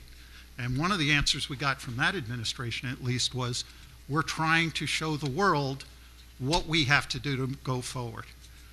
And while I hate narrative-based rate making, when it's over-applied, I think that is one relevant consideration, but also the legal considerations when we choose between what I'll call the Mark Reeder and the Mark Younger approach. Or at least the ignore the carbon of the outside world versus somehow reflected in good enough for government work way. That one of the benefits of that policy-wise is also to start to put pressure on the less progressive part of the world to join the more progressive part of the economies of the more progressive parts of the world. Maybe. And when I think about all the other broader policy issues, that's not the only, I think it was Karen mentioned Reggie, and Reggie is in the Brattle report. It's very important. Reggie, within very broad price ranges, fixes the quantity of carbon in a region in the Reggie group. So in some ways, our policies are working against each other. And we got to think about that and think about, and the CES policies you could put on the table too. One possibility Sam's brought up with me is, well, it's simple conceptually. It's just something like whatever ton of carbon you reduce more efficiently through carbon pricing, you've got to reduce or somehow modify your CES goals. And trying to think about how that would be implemented. I don't know. But somebody mentioned long-run contracting. I'm not even going to get into the companion policy changes we have to deal with there, but they were very front and center in the what we call the harmonizing public policy workshop at FERC. Others have other names for it. But anyway, it's very important that we, I think, try to figure out for our work plan going forward what the right amount and ways to deal with the non-fixed. I mean, it may be a base case. All right, if all the policies stay the same, this is the effect of carbon pricing. Then we got to start looking at, well, what are our ultimate goals? And how does that affect any companion proposals we make with respect to other policies as well in order to achieve the harmonization goal? Great. So we'll go to Frank and then Bethany, and let Steve wrap it up. You done? Okay. So Bethany? Great. Well, I wanted to just piggyback off that point. I'm hearing about focusing. I'm hearing a lot about reducing emissions and sort of hearing that in a way that's not sort of moored to New York State. So one suggestion I have for focusing is to focus on things that New York State has authority over. And one thing New York State has authority over is reducing the emissions that are associated with energy consumed inside New York State. So this question about Quebec versus PJM is very interesting, but I don't know that New York State has authority over that. So it is, I think, a useful way to focus us to think about energy consumed inside New York State. That's what we can do here, and that's what I would recommend we focus on. Excellent. I hate to drag us back down into the weeds a little bit, but I wanted to address a couple of points that Sam and Scott raised regarding marginal emissions rates and where would Quebec Energy have gone otherwise, because it's not quite as simple as it seems, right? So one of the things we talked about a couple times already is these hydro plants take 10 or 15 years to build. So what is new? Right? In other words, is a new plant something that wasn't generating until the second it was contracted? Right? Because we saw sort of, as we talked about, this move to a lower carbon energy market coming, and these, given the long lead time of development and construction, started building them in advance. So naturally, you don't build these, have them ready to go, and before they're contracted, you just don't generate. Right? So yeah, the energy is going somewhere. But given the long lead time, I think there needs to be some thought put into what do we really mean by new, and how do we treat generation that takes 10 or 15 years to build relative to something that takes 2 or 3. Secondly, yeah, it's true Hydro-Quebec is surrounded by 4 other markets, and we do export to all of those markets. But internal generators into New York can export to other regions as well.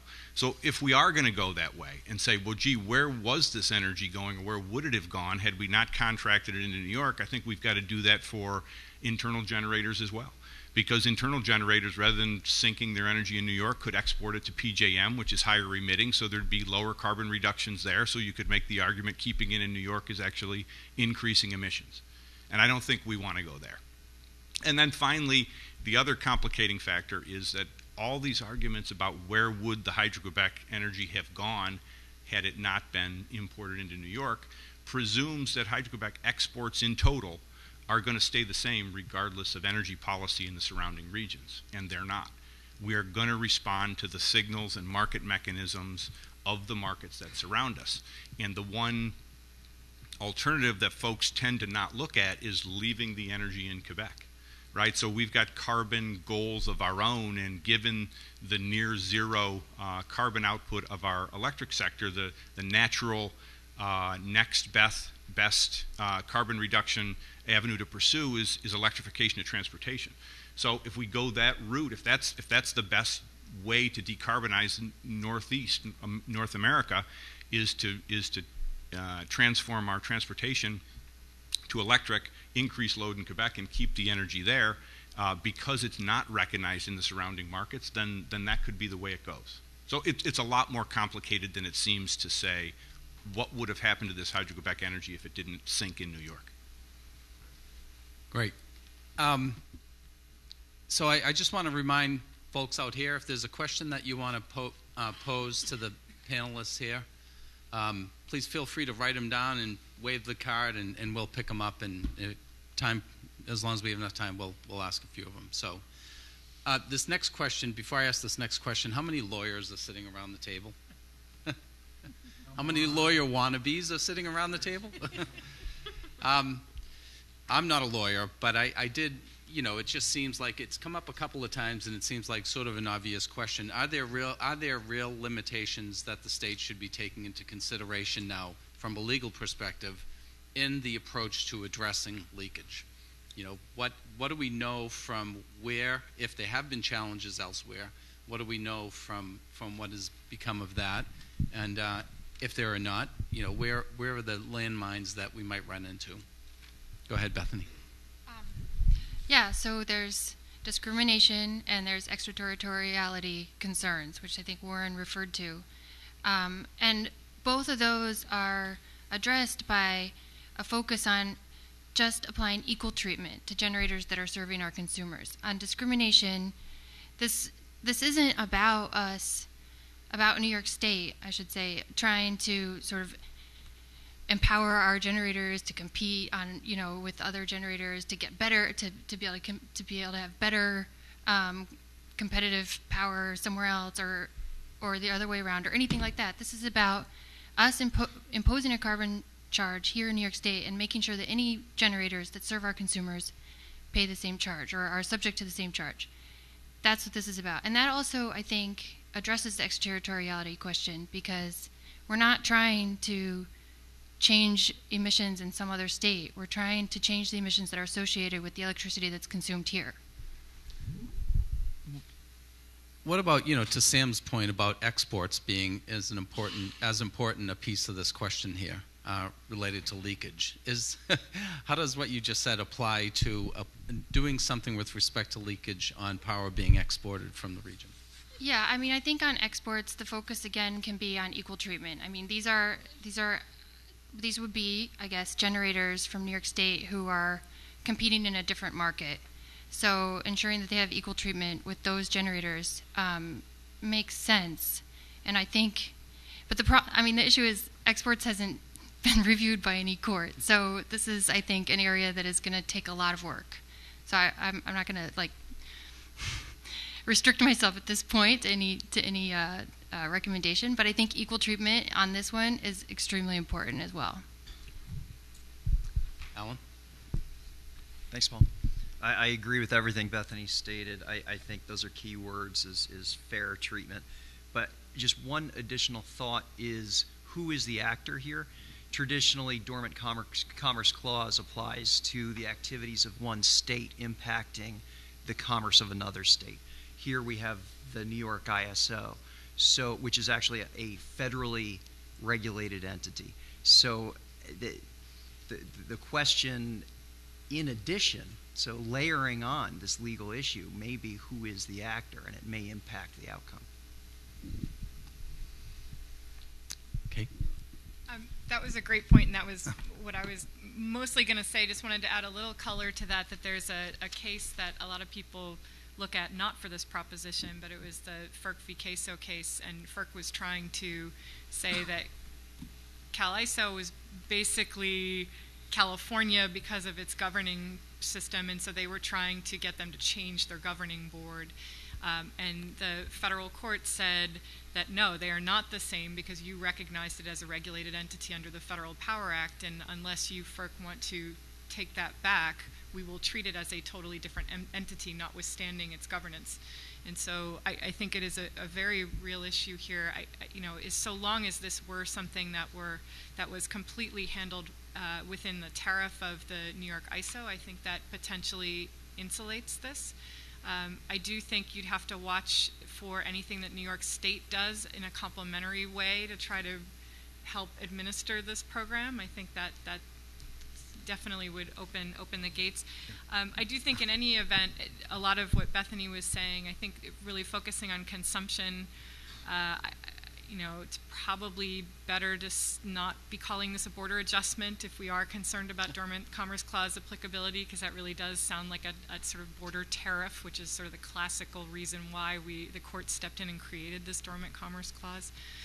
I also think when we were talking a little bit about one generic rate for all imports versus the sort of looking at the marginal differences, the marginal generators in the different regions, potentially it lowers litigation risk to do that, even if it's sort of back of the envelope looking at the marginal generators in the different regions, because you're then not turning this entirely on geography. Everyone outside gets treated the same, which could put certain regions at a disadvantage, or generators in those regions at a disadvantage to their similar situated renewable energy counterparts in New York.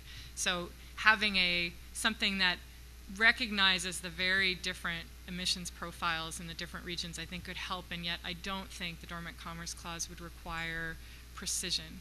All of this is sort of just reasonable accounting, I think, could get you there. But I do think the very big threshold question is this a regulated entity under the Federal Power Act incorporating something in its tariff which would not be the same as a state acting in either discriminating against similarly situated entities or imposing its will on other states. Go ahead, Al. Thank you. Just to follow up, that's a great point to raise the Cal ISO case and compare that to New York. Our New York ISO is even more established as independent, or should I say separate. The California ISO, its representatives on its board, I'm no expert in the Cal ISO, but I believe are elected by state officials or appointed. Thank you, nominated by the governor. So we do not have that. So there's an even more political separation. Scott? So to give you some context, those of you who don't know me, know that I often describe myself as a lawyer who aspired to be a client. So I have not practiced law for a long time and very much like sitting on this side of the discussion. That said, again, I want to acknowledge that we anticipate a lot of legal analysis taking place. The comments were good. The one I want to really underscore a number of times is Bethany's. This is all about state policy and how state policy, which is focused on consumption in New York State, and what state policy aspires that consumption to look like, is why we're here. We recognize we're working with two different entities. The state is state, and the NISO is NISO. And let's make an assumption for those of you around the table today and this afternoon and going forward that the end product is going to represent a collaborative effort that is going to have been vetted legally as we go through this before it goes through the process. We will have defined what role, if any, there is for the state through the PSC and maybe even other entities, but we'll say the PSC. We will subject everything to the governance processes of the NISO. So there's a lot of legal issues. And in the absence of specific facts, it's hard to talk about the legal analysis.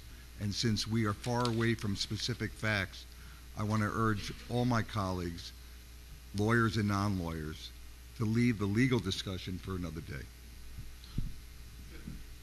Nicole? Well, in that case, I will leave it another day. It was actually just, maybe I will. And this is, I'm sorry, Scott, this is just prolonging it for 2 seconds. But I was just trying, as a complete non-lawyer, obviously, just trying to understand a little bit about the purview. Kate, I think you raised that if it were all within the NISO, in the ISO's rule set, is there any precedent to make that distinction between, how much, clearly not everything will be there, and is there something that could help differentiate, what would probably be too much or not as a guiding way, or is it still so untested that we will have to sort that out when we have more specifics? Yeah, that's a great question. Probably, nothing is coming to mind in terms of sort of collaboration between RTOs and their members, or the states where their footprint lies, and dormant commerce clause. But what I do think is helpful in this analysis is that, I mean, certainly, to your point, we can't really get granular right now because we don't know the specifics. But, the nature of the collaboration will be interesting to watch. But one of the things that I think will be helpful in, notwithstanding that collaboration, characterizing this as an RTO animal or creature, I think is the fact that there is already this very robust stakeholder process in the ISO and RTO tariffs, and that you already have a lot of, I've most recently been in the ISO New England, and its relationship with NEPOOL is incredibly close, and they often generate proposals together or generate parallel proposals and send them both to FERC. And but at the end of the day, the winning proposal is incorporated in the tariff of the ISO, and so is considered a market rule rather than a state rule. So I think you do at least have precedent for your. I think you're. I'm sorry. I'm sorry. I just think we're going way. I want to be careful because I think we're going way off track. We're not into NISO processes right now. We're not absolutely not. We're not into. Absolutely. We're not into PSC processes. Completely understand. Just in terms of just answering this question, I think because those processes exist, and whether or not you are beginning them or will ever use them in this this particular proceeding is a completely separate. But just very generally, the fact that RTOs have worked with states in the past, and yet what ends up being incorporated in the tariff is a market rule and not a state rule, would be helpful general backdrop to whatever happens here. But that's by definition, and a NISO action results in a market rule. Correct. And I want to just present the premise or the thesis that for us to advance beyond where we are, it's going to require, and in fact I think we're demonstrating now, the ability to cooperate and exchange ideas from different vantage points. The third leg of this stool is going to be a robust and meaningful stakeholder involvement, not stakeholder in the sense of the NISO market participants at this stage, not stakeholder in the sense of a formal PSC proceeding, but by everybody who has an interest coming into the room and helping us think this through. Part of that process will be figuring out how do we accomplish what we want to accomplish given actions. Warren made the point before that somewhere we know, we just know that there's going to be a question of if we're successful in reducing carbon through a carbon, right, how does that interact with the CES? We don't have to go into that today. There'll be plenty of time for that. But there are lots of automatic and not so automatic mechanisms to do that. What do we do about rec contracts that are out there? So I know they're all there. It's a area of sensitivity probably because my law degree is dormant, like the Commerce Clause. No, absolutely. All your points are very well taken. I think I was answering this question, but then I think also just the very broad picture that the lawyers here are sort of painting and then stepping away from is that, one, you might not have to worry about legal defensibility for at least the part of this that ends up incorporated in an ISO tariff. Two, to the extent, or at least on Dormant Commerce Clause, two, to the extent you do, there are ways that you could, everything we've heard today, that by the terminology you use, by the counterfactuals that you develop, that there are ways to decrease litigation risk. So nothing that I've said, and I didn't hear anything from the other lawyers, should say that there's any particular path that needs to be followed or that we're assuming there's a particular way this rolls out. So. Go ahead, Richard. Yeah, thanks. Rich Dewey, New York ISO. I just want to, I think, hammer home a point that Scott just touched on. You know, what we're doing here today is really flushing out what the key issues, topics, and concerns that need to be advanced before this turns into what hopefully will be a revised market rule that, or set of market rules that can very effectively support the policies. But nothing that we're doing here today is going to circumvent or otherwise displace what needs to happen after that. So the New York ISO governance process is very tried and true and effective, and nothing that we're trying to decide here today or flesh out today will displace any of that. It's work that needs to be done once we frame up what the topics are that need to be discussed and then get it through into the stakeholder process. And then by following that course of action, if we get to a point that we actually have a new rule or a new FERC filing, we'll have gone through and exercised all of those processes that ultimately will land at FERC or the full record, and hopefully will turn into a just and reasonable set of rules. Or it won't. I mean, this is part of the process here, is kind of working through these things to figure out what needs to be done, how do we tee this up, and then how do we move the ball forward through our progressive processes, which in the case of a New York ISO tariff is the stakeholder process and ultimately up through the governance process. At the risk of pissing off both you and Scott, let me just say, I'm with Nicole a little bit, though. Let's call it the Mike Flynn rule. If we're going along doing thought experiments about this way and that way, if you see something that you know is obviously out of bounds legally, let us know before we call the wrong person.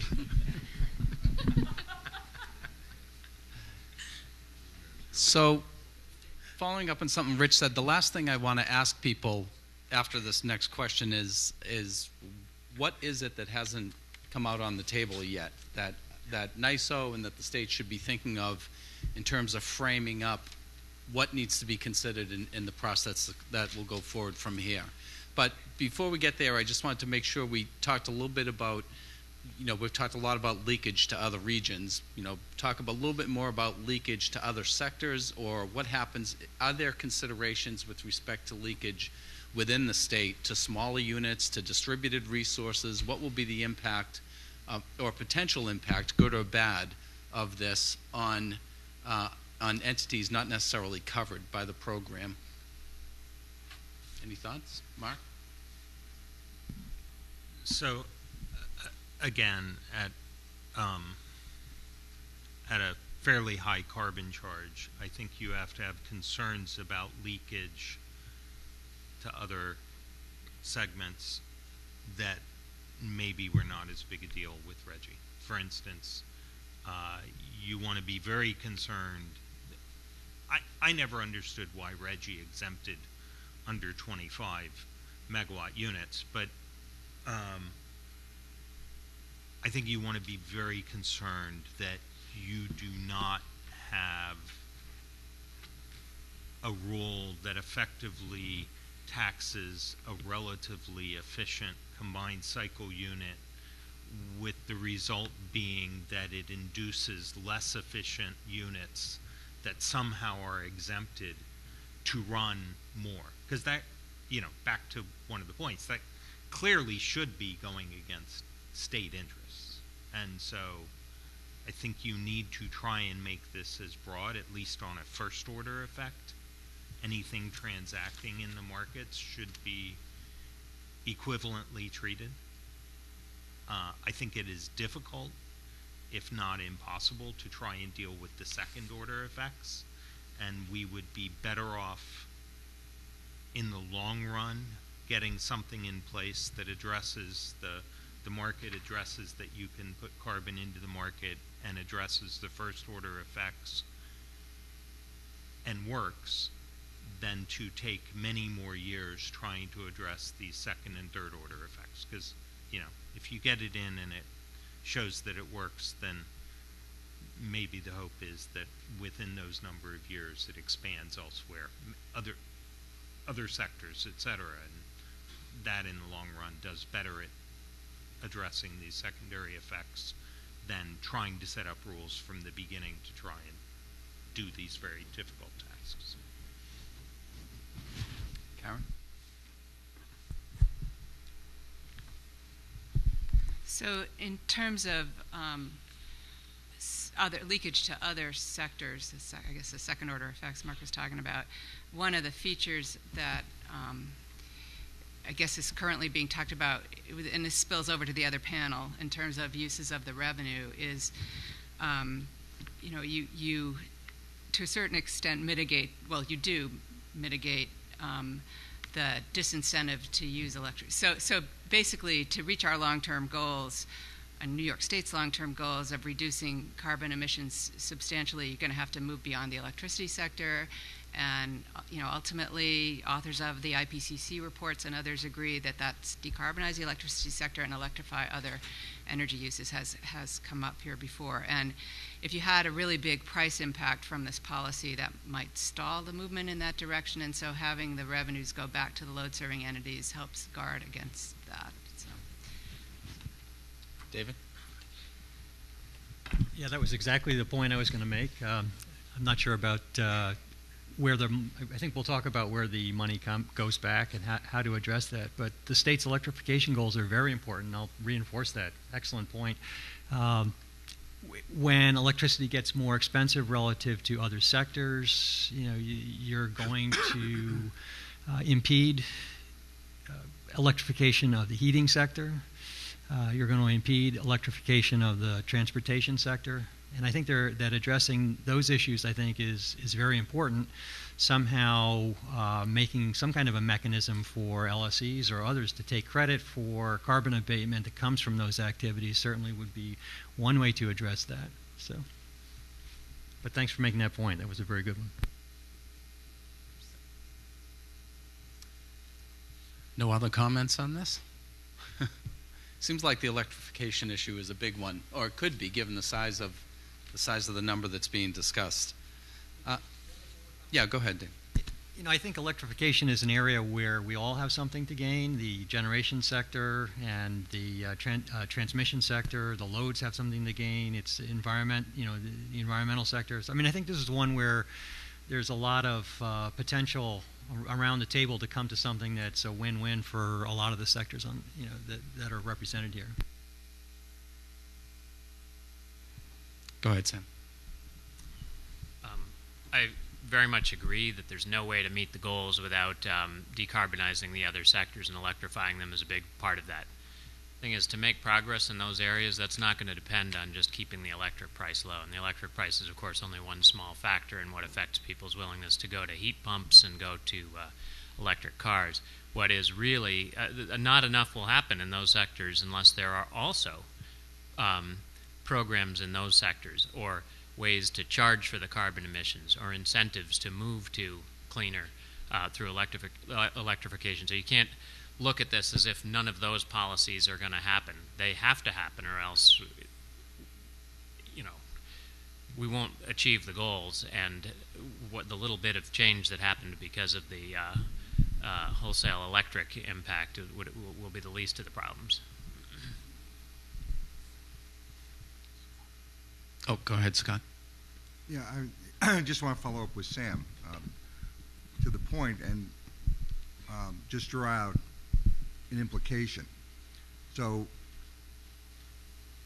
are you suggesting, or you aren't suggesting, are you, that work around pricing carbon in the wholesale markets should wait till we have appropriate mechanisms in the other sectors? No. It's just that I'm saying worrying about the other sectors shouldn't be an impediment to start here. They're just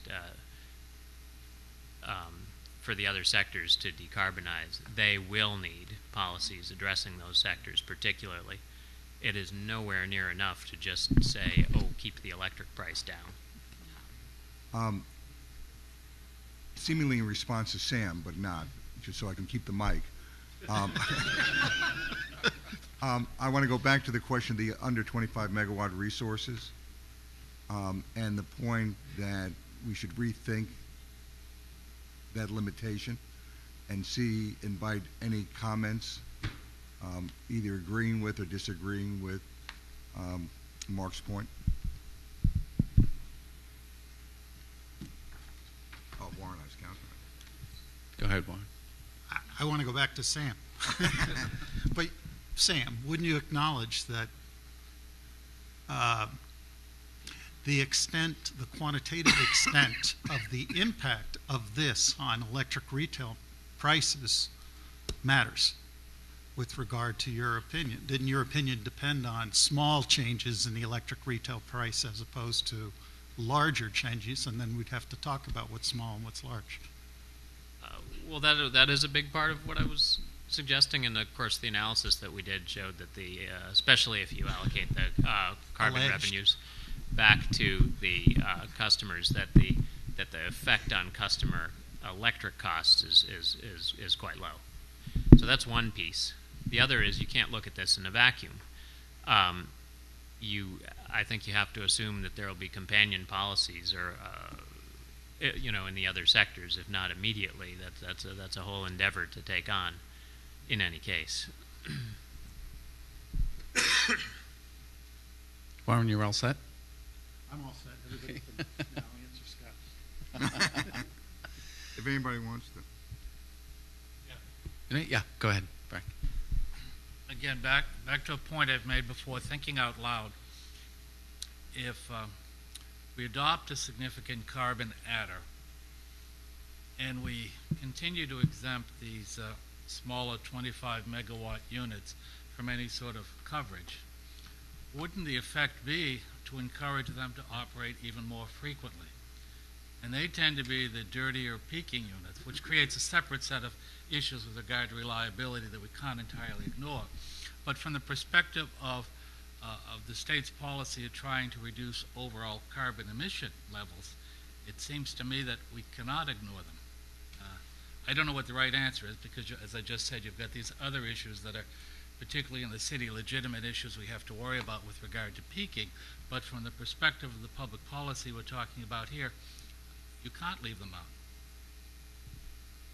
You know, it seems like there's a presumption that they would be left out, but although there's no reason at this point to think that they would be, does that mean, and if they weren't, does that mean there's an issue that has to be dealt with respect to Reggie? You know, is there, what would be the effect, or is it really negligible that they wouldn't be subject to Reggie, but they would be subject to this program? Yeah, can I follow up on Frank and maybe answer that? But I agree with Frank. You really can't just have this arbitrary cutoff. I understand you have to have programs that work, that are implementable, but you really can't totally ignore the carbon coming out of units below an arbitrary level of 25 megawatts. And so it seems to me there's two aspects or two parts of the problem you have to address, and one is at the ISO level. We can talk about why Reggie picked 25. Can we go smaller than 25? Can we have good enough for government work smaller than 25 at the bulk level? And then we have the whole issue of the changing of technology and everything going on at the local level, and let me assure you that is an issue front and center for the value of DER tariff work of phase 2. So we definitely have to take that into account. Go ahead, Sam.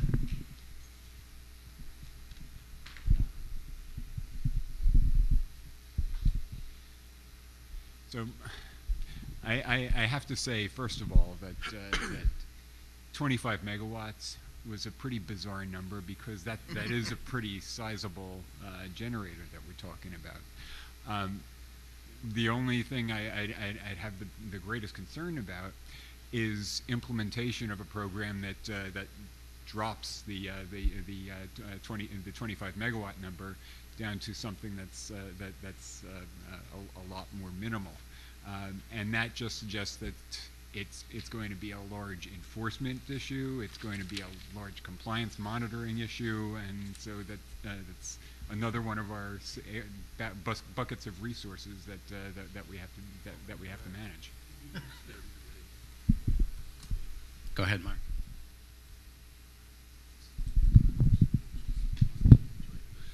Thanks, Paul. Yeah, I mean, we have spent inside of the stakeholder process at New York ISO for the last while. I don't know how long the while is. It seems like an eternity, but a while, talking about distributed energy resource integration into the markets, and this white paper has been developed and work plans being developed at the ISO and going forward, and a lot of those conversations around how to incorporate these resources into the marketplace so they can compete with other resources that are available to the ISO to provide all the various services that it needs. And so it seems to me appropriate that any resources that are operating under the umbrella of the ISO tariff would be treated in a comparable way, and to the extent the ISO is assigning carbon charges to resources and making sure that the resources are being committed and dispatched in a way that makes sense, that they would have to all be incorporated and dealt with in a somewhat comparable way. Otherwise, you could get some very strange outcomes. And that seems antithetical to all the work that's been done up to this point. And that's important. And I'd also want to come back to another comment that was made. I think that I think it came from a variety of different places. But the idea of, as we're going forward, thinking about what other things might have to be done to kind of accommodate the carbon charge, right? We were talking about, that was the question you had asked, Paul. And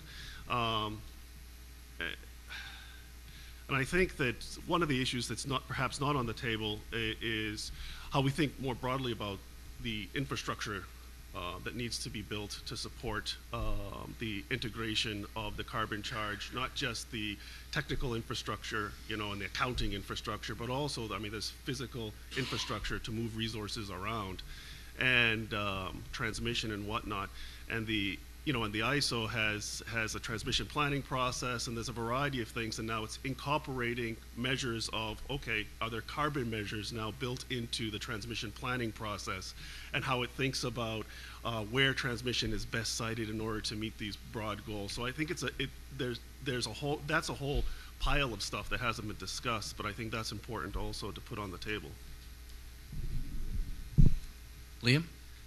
So, as the owner of 48 25 megawatt combustion turbines, I guess I need to say something.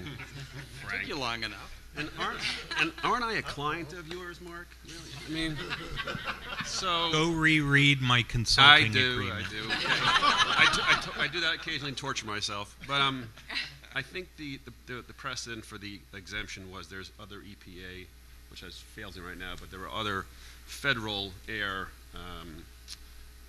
rules and regs that have a cutoff of 25 megs.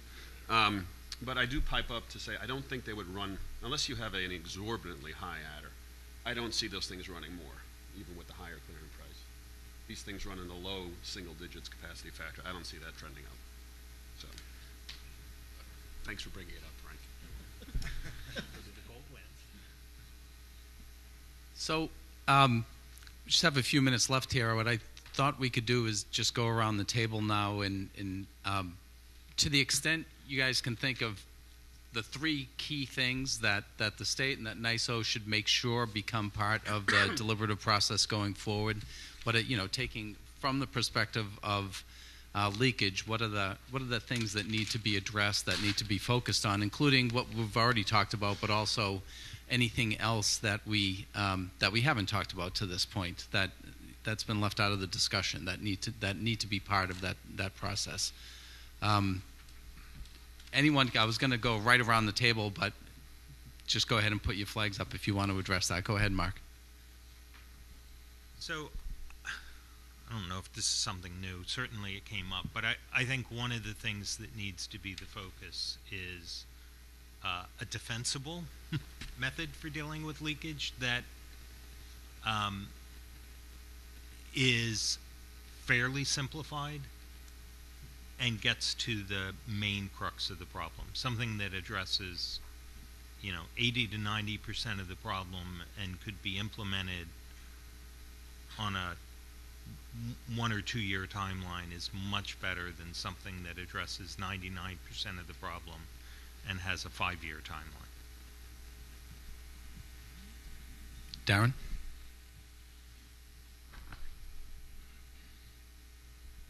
So I think that in terms of things that we need to continue to focus on are obviously good data and providing particularly good modeling. There was certainly something that came up so we make good decisions. Testing these ideas out in the public is not very palatable because the effects can be pretty adverse. And I think it's one of the things that we didn't touch upon, which is the potential adverse effects, which are economic leakage. And we talked a lot about leakage between electric leakage, but there is another factor, which is when energy prices increase, there is basically economic leakage. Resources leave the state. When they leave the state, we're basically, particularly in upstate New York, we're a leader in low emissions. We have basically some of the lowest emissions in the entire country for that region. When you start to look at those facilities going to other, and even the average place, basically their carbon intensity doubles. If it goes abroad, you can see those numbers triple, and we lose jobs. So this is both an adverse effect to the economy, but also too that those facilities leaving, we're basically derailing our goal, which is to address carbon. And if that goal is present, we certainly have to be conscious of it. I know that there was some discussion, obviously, in the Brattle report regarding economic leakage, but it was under the presumption that the dollars and the proceeds would go back to those loads. I think it's very, very important, particularly to be very conscious of those that are energy-intensive operations. If you look at what some of the other, certainly European nations have done, they've addressed the specific needs of those operations, knowing they're competing on a global scale. They're competing basically where energy is a huge input in terms of their costs. They're either economically unable to compete or that they choose basically to locate elsewhere. So just in terms of things that we have to be conscious of going forward are those. Karen? So I think the points about analysis are really important, and I think part of that analysis with respect to leakage and just thinking about the pricing generally is thinking about interactions with Reggie and the extent to which with the new tighter goals that could lead to more or less leakage with this whole idea that the cap is there. I think thinking seriously about actually retiring allowances in New York if that's necessary to really realize those goals, and recognizing that this new program is creating a source of revenue, and I know that's the next panel, but it could be a way to backfill any lost revenue associated with retiring allowances in New York. As for an idea that has not come up today, and I'm not advocating this, but I'm just mentioning it because of other states are considering it, is another approach that has been used and or proposed at least to deal with leakage in certain settings is using some of the value from this fee to encourage generation stay within the state. And that would be using some of the value as a production incentive. And this is a method that's being considered in Maryland as a way of dealing with potential incremental leakage, and is actually part of the proposal in Virginia, where they are having a consignment auction, but allocating the revenue back to generators based on recent generations. Rich? Yeah, thank you. Not directly related or really part of the rulemaking we're talking about here, but important to recognize, and Mark Montalvo just brought it up. We really can't lose sight of the transmission that's going to be needed to make all of this work. If we look at some of the work that's underway with the public policy transmission processes that is making progress in Western New York and the AC transmission, we do need to recognize that any of the new resources, setting aside offshore wind, but any of the new resources that are going to address this are likely going to be in the northern and western part of New York State, and all of the load is still down in the southeastern part of New York State. I think about all those hydro dams that HQ is building up in Quebec and wonder how I'm going to get that into New York City. We need to continue to keep our eyes on what transmission infrastructure is going to be necessary to make this all work, because regardless of the price signal, if we can't move the power from where it's being built to where it's going to be used, it's not going to have the desired effect that we want, and we've got to keep that in mind. Alan? Thanks, Paul. I just want to know, while I'm not disagreeing with Rich in any way, that's a huge part of the discussion. There is also a forum for that within the NISO, which Rich agrees. So just to know that there is the public policy transmission process also. I think the biggest part of this discussion is what I'm hearing is, and it's funny for me as an attorney to think of this, but it's a very strong economic piece, is either the border charge or the border credit. And I understand both are to level the playing field, but I have a hard time as a state regulator, if we were to roll this out, thinking how could we sell the public to a border credit. It just sounds to me like something that we seriously need to consider further. Well, Gavin, looks like you get to wrap this up. Well, first of all, I think this is a good discussion, and we have aggressive emission goals, clean energy goals to meet in this state. If we're serious, we got to get this right, obviously, and we need strong investment principles to make that work.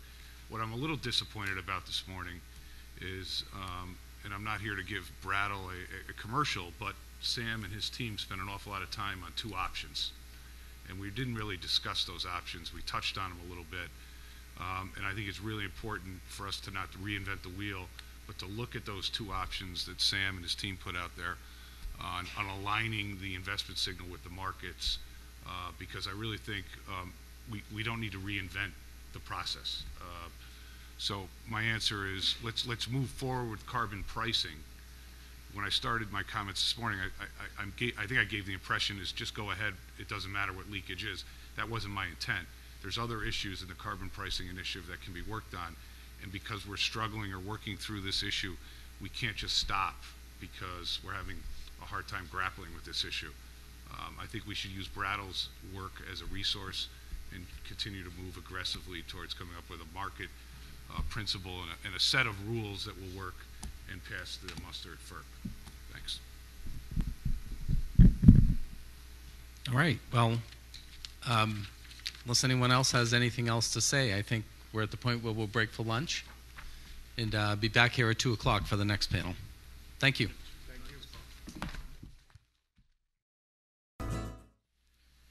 So I want to thank everybody for the great discussion this morning. I think it was very fruitful, and we look forward to continued discussion on that particular topic. And now for this afternoon, we're going to turn our attention to the second topic for the tech conference, which is criteria and first principles that should be applied to proposals for carbon revenue allocation.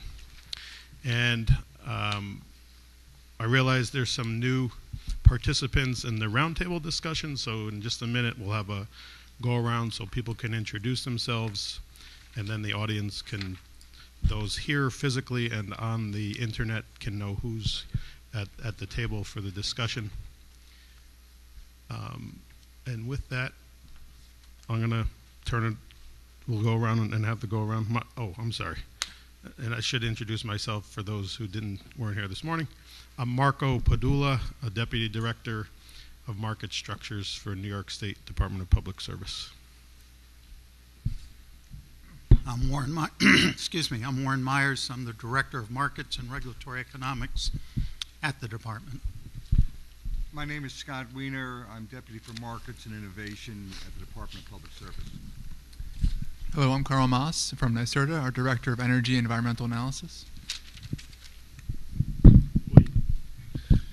Mark Montalvo, President of Daymark Energy Advisors, here representing the New York Utility Intervention Unit.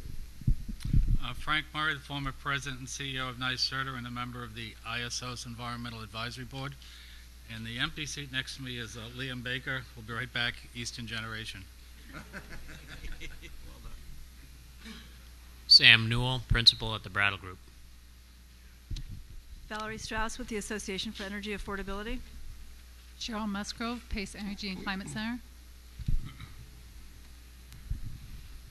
Darren Suarez with the Business Council of New York State. Ron Minsk with New York City. Scott Harvey, a consultant, FTI Consulting, and also member of the California ISO Market Surveillance Committee. And I'm not representing anybody, but I consult for the New York ISO, MISO, and Ontario. Tim London with the New York Power Authority. Miles Farmer with NRDC. Jeffrey Schrader with NYU School of Law. Jane Quinn, Director of the Energy Markets Policy Group at Con Edison. Gavin Donahue, Independent Power Producers.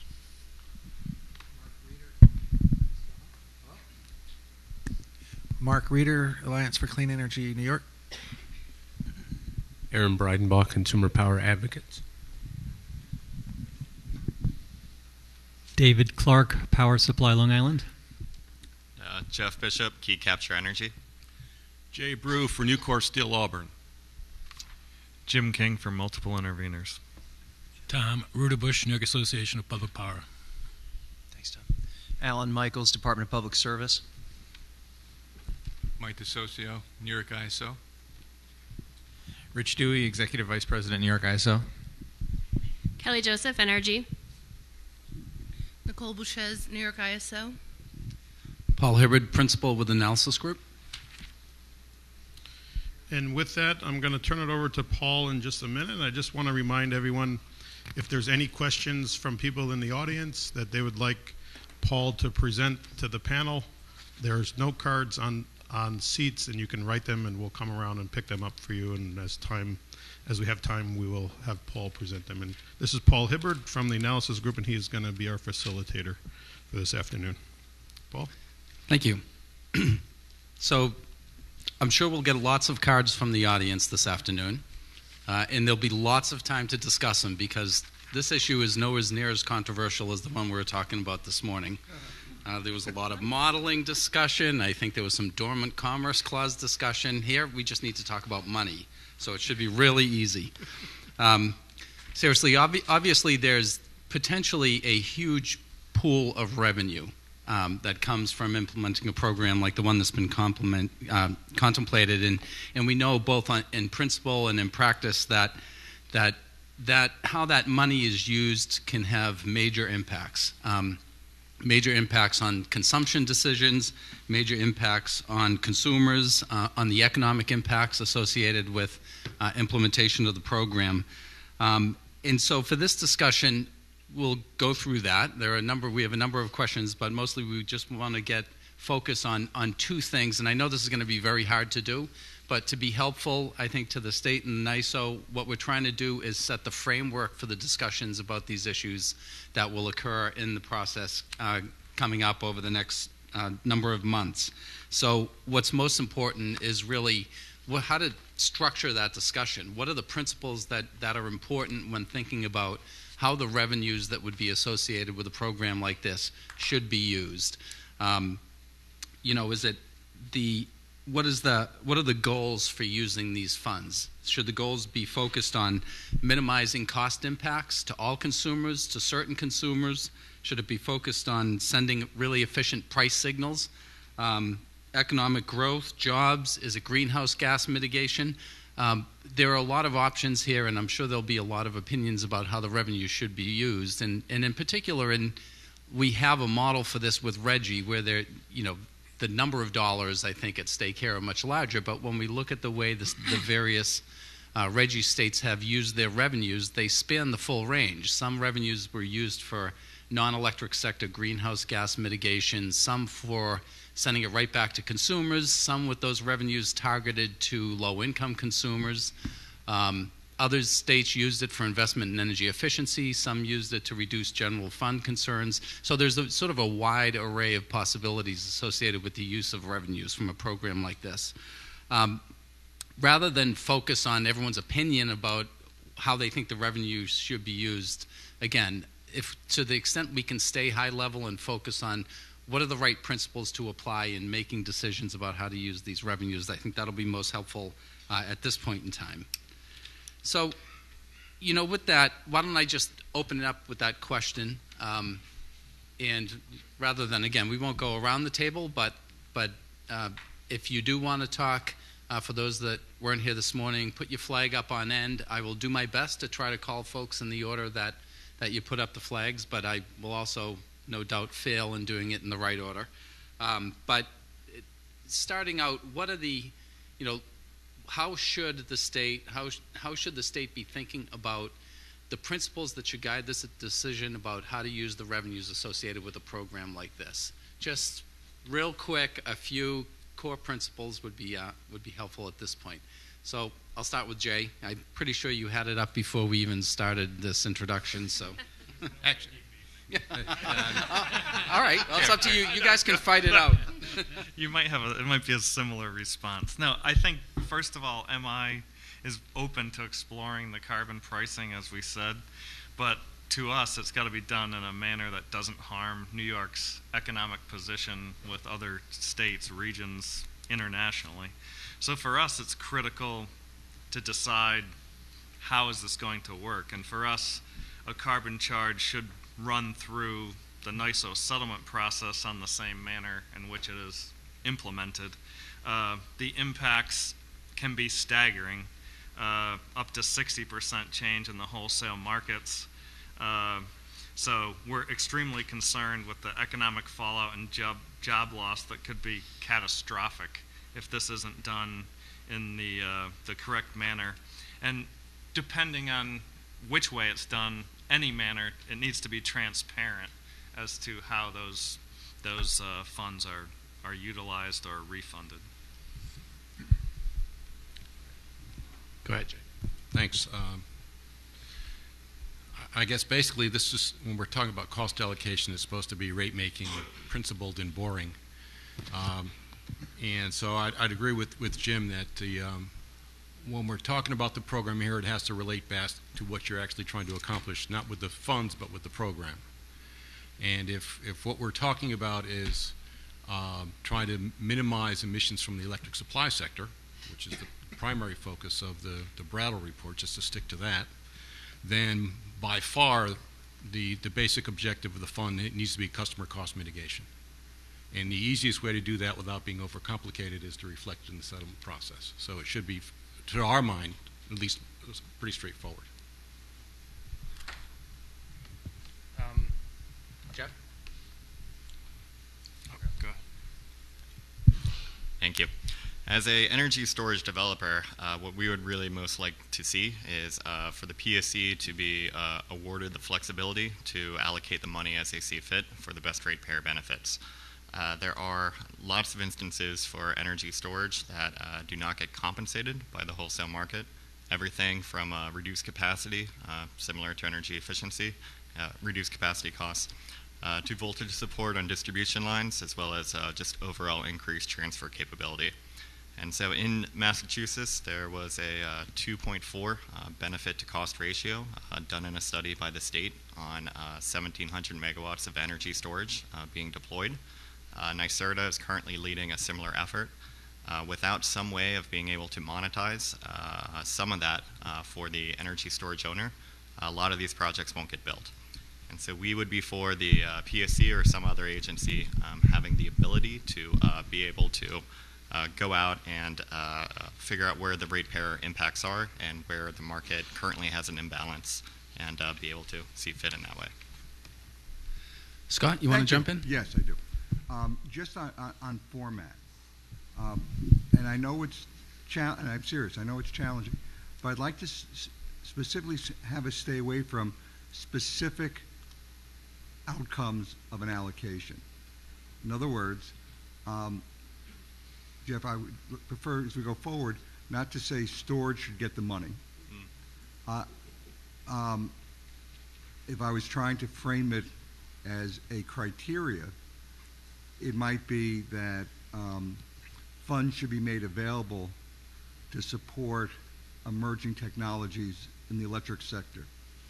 Somebody might say, contrary to what Jay said, I'm just saying it to make the point, somebody say that money should be made available cross-sectionally, that let's take advantage of this money to help reduce carbon in the transportation sector, for example. I'm not advocating that. But let's try, and I know it's hard, but to stay on criteria. Otherwise, we can just go around the room, and as I look at everybody's affiliation, I know what you're going to say in terms of outcome. But we're going to have a lot of competing approaches. And some of the criteria I've heard already, which I think is important, is transparency. It's a criteria. Linking it to who pays in the first instance is a criteria. It's not a specific outcome. So I know it's challenging, and I'm serious. I know because it happens to us when we have the internal discussions on staff. But our goal for this afternoon is to come up with some criteria, some first principles that we should apply as we all collectively, through the stakeholder discussions, begin to evaluate what some potential allocations are. Scott, if I could just throw that back to you for a second. Please. One of the features, and I'm trying to stick as much as I can to the report itself, was it looked at equalizing cost recovery backed by zones. Well, the result of that, as opposed to doing it back ratably, there were two different sets of calculations in the report. Doing the equalizing across zones benefit primarily zones F, J, and K, which are the zones that have the fossil generation. So your principal question is, would that allocation method further your goals or not? If you're mitigating the impacts for loans that actually are the source of the fossil generations. So to me, that gets back to, what are your goals? If your goals are just decarbonization generally, then we need a much broader debate. So, yeah. If it's just the electric sector, then your cost allocation should follow from what are we trying to accomplish. So at least as of now, the focus, and I say as of now, I shouldn't have said that, the focus that started this and will continue through this exercise is the question of can we collectively design a methodology to price carbon in the wholesale market in a way that harmonizes with and advances state environmental policy? So the focus is on the wholesale markets, it's on the electric sector, and that has certain implications. That's being narrowed. Now, that's the purpose. I don't want to take away the opportunity that somebody might say that's a great purpose for a pricing methodology, but if there are economic outcomes, those need not be limited. I'm not suggesting that, but there's a counter to the position you articulated. That's a difference in criteria that we need to collectively think about. So I appreciate you making that point. All right, Aaron? No, now it's working. Thank you. So the overall goal, as we understand it, is trying to price carbon in the wholesale markets, and the reason that we support that is because we think it's a preferable outcome to the subsidization of particular technologies and the effect that that is having on the overall effectiveness of the markets. Really, it's potentially an existential threat to the markets as they exist, and we support market forces. So we're supportive of the effort in that context, but the goal should be to minimize the cost to those people who are paying for it. So I guess it is I don't want to say beneficiaries pay, because some of the beneficiaries are on the other side of the planet. But it should be the people who are paying should get the refunds, and we are specifically opposed to the creation of any sort of fund or some large pile of cash under whoever's auspices that can be used to fund whatever particular public policy benefits that people are interested in. We do not want to turn the NISO into a tax collection agency. If I could just follow up on that, in drawing out your criteria, if a fund could be created that was clearly and exclusively dedicated to reducing carbon in the electric sector, would you be opposed to it because it's a fund? Would you be opposed to it? Would you not be opposed to it because it's targeting the electric sector? Just trying to drill down a little bit. I understand you don't want to create a slush fund. Yeah, because slush funds have a way of being scooped up by people for things that have nothing to do with the intended consequences. But I get your question. The reason that we're here is talking about integrating carbon pricing into the electric market. And in that context, we think it ought to be funneled back to the people who pay for it. If we're here talking about how to more broadly, effectuate a carbon reduction strategy, then really the first thing we ought to be talking about is a carbon tax or something that goes across sectors and all sorts of things that we're not here to talk about. In that context, then I think we're a lot more flexible. Just to answer your question, Scott, I think for us, in general, we are opposed to the creation of a fund because even right now, if you take Brattle's numbers and assume all the offsetting, you're still looking at a 33% increase. So I think for economic reasons, the creation of a fund is just going to exacerbate that, in our opinion. So just to pick on you for a second, sure. You didn't put your flag up, okay? Oh, sorry. Sorry. We have almost 30 people here, and 2 hours and a lot of opinions. So I just want to make sure we go through and give everyone a chance. Jane, I think you were next. I will echo the prior comments, as we would like to see the monies returned to the customers who are paying those monies. We have right now the RPS Renewable Portfolio Standard. We have RECS. We have the Clean Energy Fund. We have RGGI, and all of these funds are paid by customers and are supporting renewables in the market. So we don't see the need for another fund to be created. And moreover, we'd like to see that there isn't a fund to begin with, that those refund amounts are netted from settlement so that they're never paid to begin with. We have concerns in particular about just disproportionate impacts to downstate customers, and so we would like to see the monies returned to customers who are paying. Jeff, you can go next.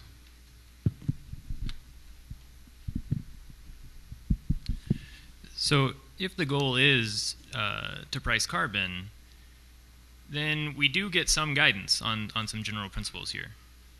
If you price carbon appropriately and you solve the leakage issue, which I think those two things are crucial, getting the price level right and getting leakage right, then revenue allocation just needs to not undo all the great benefits we get from pricing carbon.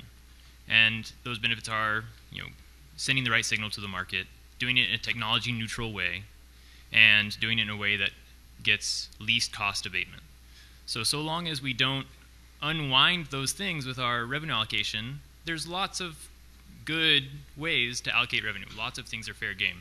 So I'm hearing some proposals that maybe unwind some of these good benefits and some proposals that don't. And I think we should just bear in mind what the benefits are, what the goals are, in the overarching goals for the policy, and just not take action that's undoing the good benefits we're getting from the policy. So to be clear, Jeff, that's you. If I were to rephrase that, I would say you think that the money should be treated in a way that provides the right price signals for consumers, and that refunding some of the money to consumers might undo that? So certainly part of least cost abatement would be energy efficiency, and we should model who exactly is going to be taking energy efficiency actions and whether or not that will be consumers or whether that will be other customers and how much energy efficiency there can be. But certainly in a very simple economics world, yes, you wouldn't want to blunt the incentive for energy efficiency transmitted by the price signal. So next, Valerie.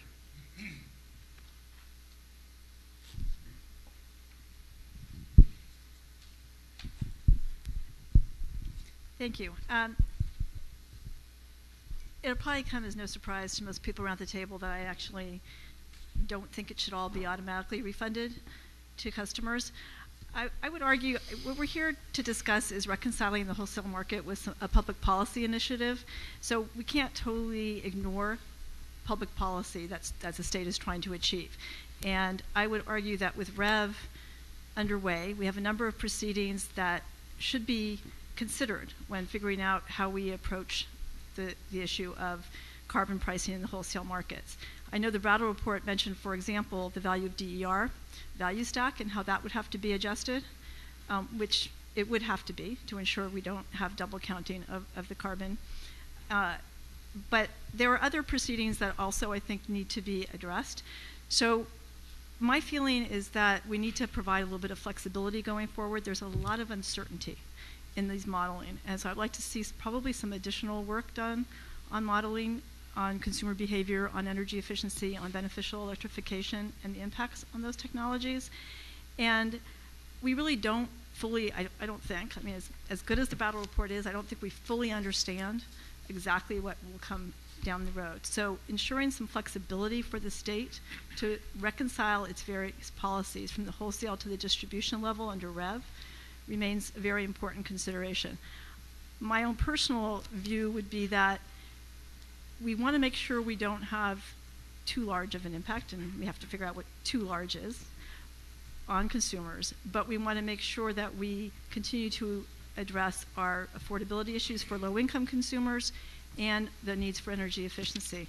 So to have a portion of the proceeds returned to customers and a portion be used to ensure that we still meet those other state policy goals would be a preferred approach. Obviously, you need transparency and you need some defined timelines so that those policies and amounts aren't changing continually. But I think that whether or not the proceeds go to the utilities and the Department of Public Service and the Commission direct the utilities on how to make the differences between those two, or if they do it themselves directly, that could be researched. But I would suggest that we need to think about energy efficiency, low-income consumers, and beneficial electrification. All right, Darren. I'd like to say that express basically support for what Jim, Jay, and Jane had said, and also Aaron, which is to return basically and as much as possible to make sure that the monies get back to the customer and not the development of a particular fund. We would have real concern, and Paul, you had said one of the things we should do is take a look at how RGGI proceeds have been handled by other states. So we look towards New York State, and we can see how the RGGI proceeds have been allocated. And what we see is that over 20% of actually the money's gone back to the state as a whole. So that may have value. A lot of it went for a debt refund, but otherwise administrative costs, our admin costs are the highest of any RGGI state. We spend the highest, next closest is 5%, we're at 7%. In addition, on top of that, we're basically allocating every year additional assessments to go back to the state to cover the costs of NYSERDA to administer the programs. When we look at sort of what we're actually seeing go back out the door to energy intensive businesses and operations, we see that less than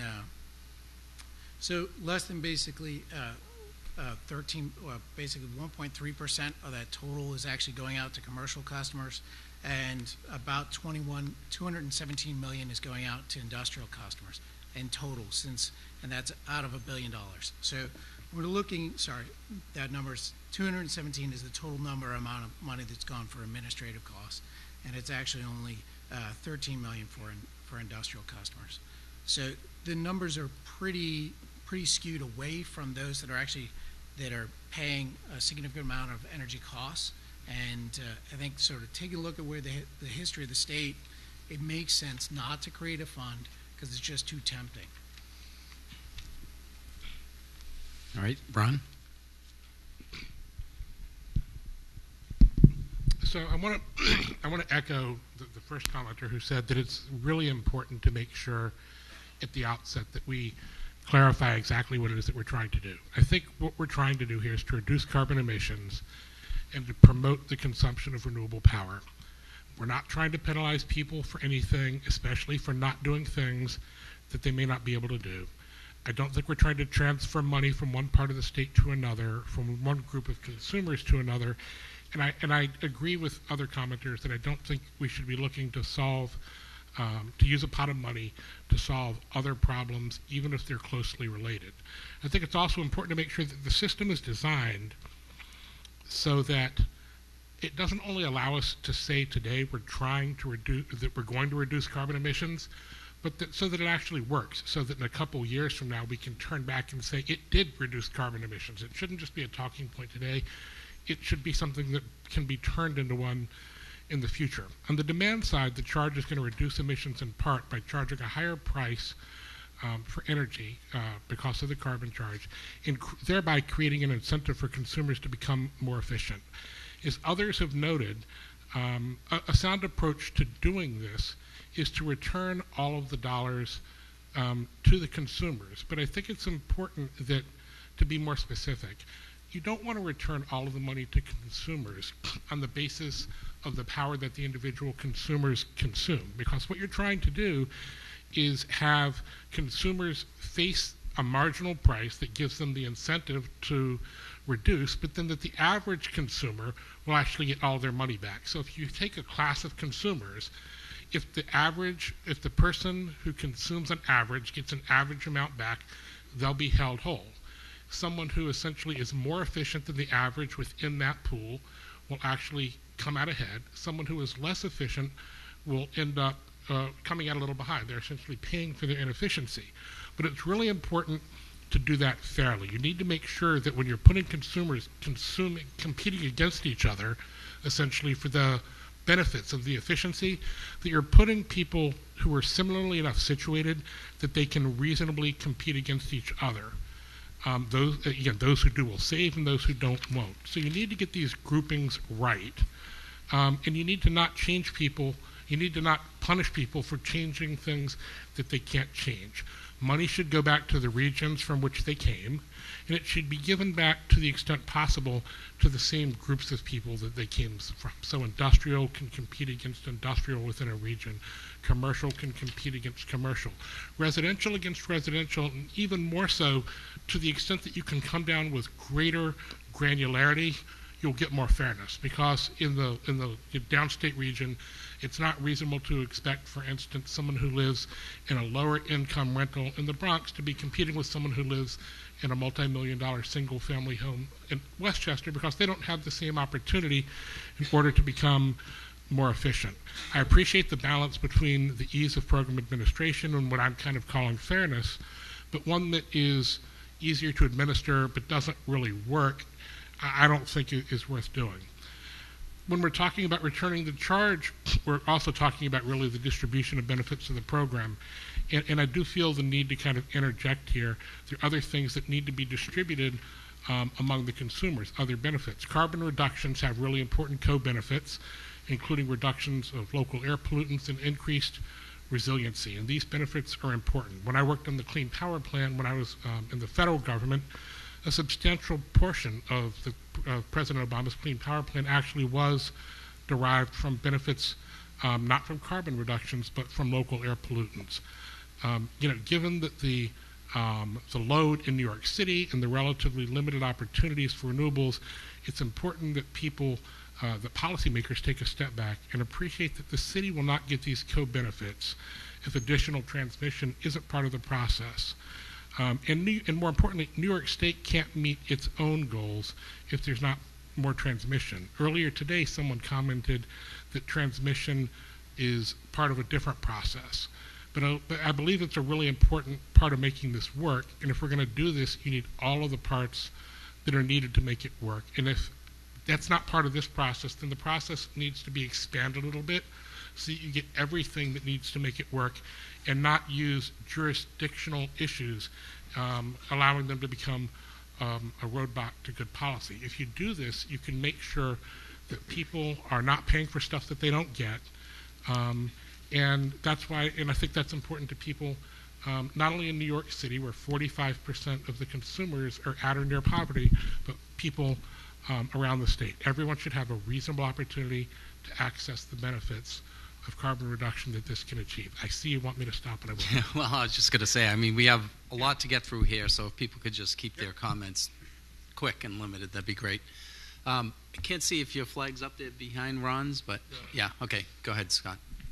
I'm going to put a little point on some of the comments people have said without getting into specific recommendations, but a general thought. What's happened in California and Ontario as they've gone down this path, and we've just recently been in these discussions, you've got a lot of embedded costs you're going to have to recover from ratepayers. And when you start flowing those through, you're going to find it hard to provide a price signal for consumption of power during the hours in which you have negative prices and low prices. And I was just in a California ISO meeting Friday back where we were trying to figure out how to do this and reconcile it with their cost allocation for transmission, which, like New York, is a per megawatt hour charge. And Ontario has the same sort of challenge with incenting people to consume when the price of power is zero or negative, and still piling on these large per megawatt hour charges. So one thought you might have in your design, flowing it back to consumers, as a bunch of you have talked about, is flowing it back not to mute the per megawatt hour signal, but to reduce some of these fixed charges, the transmission charges and the other charges which you're going to have to recover one way or another, and make it easier for yourself to flow through the incentive for people to consume when the price is low and or even negative, and maintain the price signal when the price is truly high in the spot market. All right, Tim? My point is more to the, in the agenda, it pointed out beneficiary pay under cost allocation. And one of the questions we had is, how would this be the right principle, or how would we apply this principle in this case of cost allocation? So I think this is more of a question to the group than it is me knowing an answer, but I'm trying to get my head around how that principle, we could apply that when we add the carbon adder to the market. Go ahead, Miles. Yeah, so backing up a little bit, I think you listed out several principles, or goals that we could use: minimizing cost impacts, reducing GHGs. I think what that illustrates is that this is really a policy decision. If you look at all the jurisdictions that have priced carbon in some way, what they do with revenues is a very important policy decision. And as such, this should be structured in a manner such that that policy decision is made by the state because the state is the one here that's setting public policy. And that needs to occur in a somewhat granular fashion because regardless of, even if you put out certain principles, you could have 10 different decisions of how you actually apply those principles, and that itself will be a policy implementation. And I don't think we want a situation where NISO is transformed into a public policy maker. I think that would be difficult for both NISO and the state. So once you have that as your principle, I think that there are a couple of different structures that should be in play in discussion here. One is to have, some sort of set of refunds that then the state has a process determined what happens to the money. Another is NISO could refund money back to LSEs according to criteria. Maybe it's according to transmission district, how it works for energy revenues, for example, and then for energy payments, I should say. And then the state determines what those LSEs do with the money. And kind of regardless of what that structure is, I would say if it's the PSC making the determination, these sorts of risks that I think some of the roundtable participants have talked about of Reggie money are no longer present. So if you set up a structure where the PSC is dictating to LSEs what to do, that's bounded under the legal constraints of PSC rate making, and you can't have just general slush fund uses of money the way that it happens with Reggie. So I think that that's important. Another important policy that is bound up in this is people have talked about returning the money in a way such that you actually preserve the incentives to reduce emissions. And there are some examples to look at. California, for example, returns revenues in a non-volumetric way. Doing that actually is there are determinations. You have to set up a formula for how you're going to give the revenues back, and it's most important for C&I customers to preserve that price signal. And again, it's really a policy determination that is kind of into the weeds. So I would urge a structure whereby the PSC has authority and an order is set up that has a process for the PSC to decide that also maintains flexibility, as some of the commenters have said.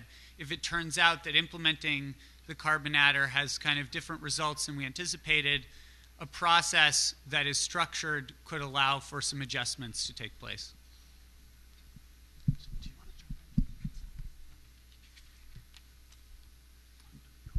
Yes. Yeah, I'm being called. Go ahead, Scott. I was getting cute. Two things.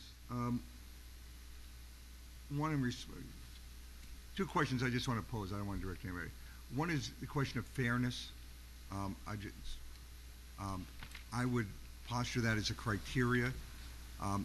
It's not an easy one. Fairness could be looked at, and I take the points made to my colleagues on my left, geographically, that fairness would say that those who are paying the bills should get the refund. That's certainly one way to look at fairness. Another would raise questions about whether or not these funds can be used or should be used or must be used to address EJ concerns in terms of impacts of electric generation in the electric sector. And the other question, Miles, I would just have for you, just so I'm clear, assuming, fast forward, that there's a situation where the allocation or of these funds becomes a decision made by the PSC, that connotes that, in fact, a fund is set up out of this process, and the disposition of that fund is something that the PSC would allocate. Yeah, can I respond to that one question? So yeah, I just want to be clear. I would say it doesn't necessarily connote a fund per se, but it could be kind of revenues that are kind of identified as such. So that then the PSC is dictating to the LSEs what to do. And maybe it's not all in some bank account, but there's tracking of the money and accounting for it such that it's clear what it is. I'm going to ask to be indulged for just one more minute. That the PSC and public policy will identify needs, raise money for that through the same old-fashioned way of rates, and then provide a mechanism, say the CEF, to address that. And to the extent that any of those outcomes are things that should be supported, query why don't, and I'm just, please don't think I've reached a conclusion, why not just rely upon the tool we have, which is the CEF, and say that's where those kind of decisions are made, and we have means to get money and allocate money, and with NYSERDA's planning and work we can do that. But over here in the wholesale markets, as that money is moving around, there are certain, to me, clear but not necessarily controlling criteria. Fairness, transparency, and fairness being applied in both how the money is collected and then how any revenues that come in are shared. This, to me, is one of the more difficult issues, conceptually to frame and ultimately for us to work out. So, yeah. Let's move on just for the moment. Yeah, I wasn't asking for an answer because I'm sure we'll have plenty of times to do that. I just really want to throw out my struggles. So next we have Tom, but then we'll go to Mark, Kelly, and Cheryl. So following up on that, Scott, I think that the state does have ways of achieving its goals through processes like the CEF. And my clients, consumer-owned utilities, the New York Association of Public Power, are interested in this process of potential harmonization of state public policy with the ISO's markets, not through mandates, not through policies, but through using the market process and a carbon adder. We're interested in that. However, we have some certain problems, and the first is this concept of returning the money to customers, because as I understand the process, what some of the customer groups have been discussing is an ISO settlement process where the money is not collected from customers in the first place. And so we have nothing to refund, there's nothing to get back to customers, there's no revenue to allocate, it's just not collected in the first place. So the carbon adder does set the locational marginal price, does send the price signal, does send money to the renewables and the nukes, but the money that is not paid to the fossil generators is not collected in the settlement process. That's something we would be interested in exploring, but any other process whereby there's a fund that is created that is somehow used not for market purposes but for mandates or policies is a non-starter. Before we go to you, David, I'm sorry. I had you on the list, but skipped right over you. No, I meant, okay, either way, doesn't matter. It's all right. Yeah, I just, the point I would make is that Reggie's demonstrated that there are, or at least have been, cost-effective investments when averaged over participating and non-participating loads. And generally, when you're able to make cost-effective investments, or when Reggie was able to do that, it lowered the cost of carbon abatement, at least from the perspective of the participating and non-participating loads. I think there's a separate question of how we equitably treat generation that we need to have around, and also how we treat what happens to generation that's no longer needed. But those are questions I think we have to grapple with, and if that's the issue, I mean, we have generators under contract that with lots of renewables will become less valuable. But I think there's a general question of how to deal with that issue and how generation needs to be treated, either generation that's needed or generation that's not needed, so that there's sufficient revenues to make sure that we have generation around that we need around. So, Mark?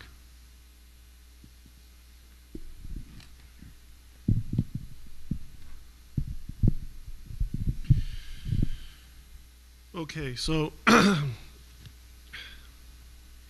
thinking through, I guess, what is it, principles and criteria? That's where we are, principles and criteria. I think the way Tom described it, and I think the overall mechanism that he described there's a lot to that. It makes a lot of sense. It seems fairly straightforward from the ISO's administration perspective, right, and would work within the construct of their tariff, which I think is helpful. But that's kind of some mechanics. But I think when thinking about some principles, I think that whatever we end up doing, I think we want to make sure there are a few things that are satisfied.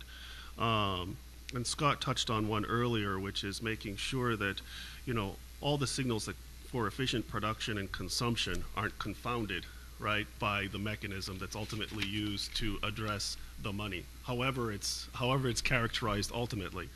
And so dealing with that money outside of the process of price setting, LBMP setting, is important because that could confound that.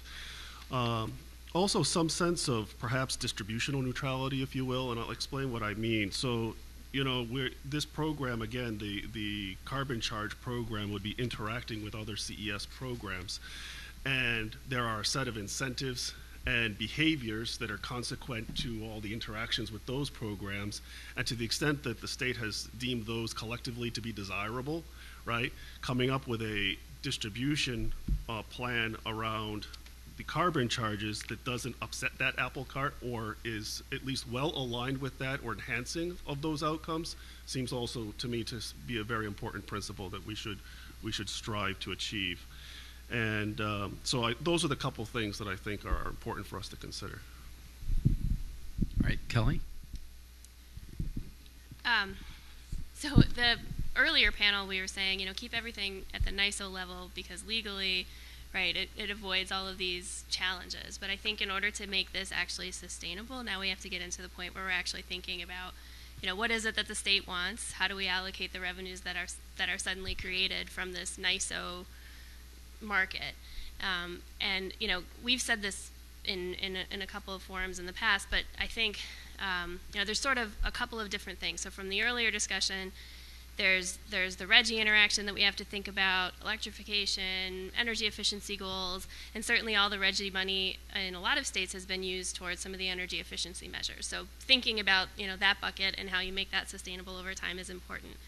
But then, the state also has other goals. It's not just greenhouse gas emission reduction goals. It's actually getting a certain amount of renewable generation, in support of those greenhouse gas emission reduction goals. So,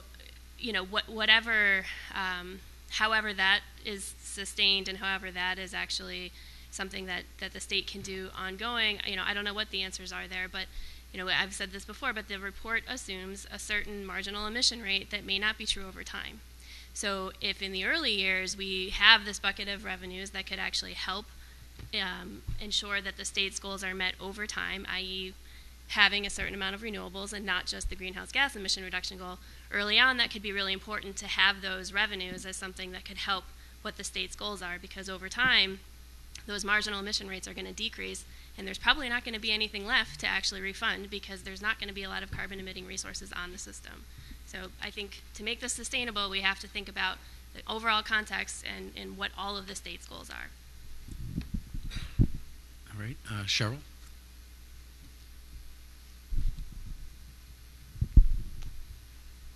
Yeah, I'd just like to, thinking about the high-level goal of reducing emissions and also our earlier discussion about leakage, I think it's really important to keep both of those in mind in targeting funds towards energy efficiency and renewables, because both of those will reduce leakage risk and will also reduce demand through that through those mechanisms. So I think we need to think about all these things in conjunction, and it's important to target some funds towards that. I'm not saying all the funds, but I think it's important to target those because that will reduce that emissions leakage issue that we talked about earlier.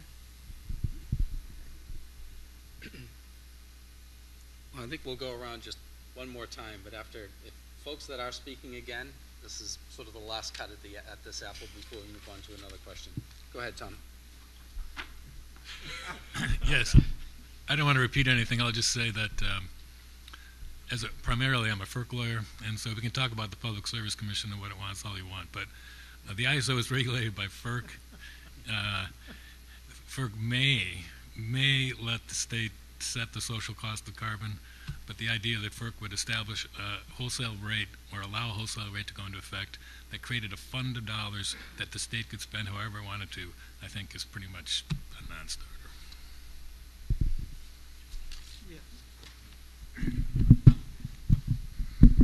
Yeah, let me just jump in and say, because I hear a lot of jumbling going on because people want to get down to the bottom line. What are the right pricing signals for producers and consumers? And, you know, we're dealing with different levels of producers and consumers here. And almost every issue, not everyone, but almost every issue gets nuanced and different when you get past the LSE line and get down to the retail ratepayer. And so I think it's going to be really important for us as we plan this analysis going forward to respect that line, not for jurisdictional reasons, but because whether you I think Mark Montalvo said it really well and carefully, and that's the way we have to continue to think about it. So if we're thinking about the ISO decision of, okay, here we're going to dispatch based on this cost bid plus an externality, and then we're going to charge based on something. And how do we apply these principles to what that something should be? And then does that create what looks like a revenue pot that needs to go back to LSEs, whether one position is, no, don't even change the LBMPs. Just pretend like this didn't happen from the load side, and then we start talking about what the hell does that mean for consumption versus production and clearing markets. So we got to deal with all those issues at the wholesale level, which of course will go through all the New York ISO processes. If that then leads to an allocation that looks like a refund or a credit on an ISO's bulk bill, then the PSC may start to get involved. And when the PSC starts to get involved, it could get really interesting if you consider things like the status quo with respect to paying for, with respect to, forget about fairness, with respect to pricing signals reflecting externalities or not, are very different for small customers who are paying all those embedded costs in their kilowatt hour charge, and large energy intensive customers who are not.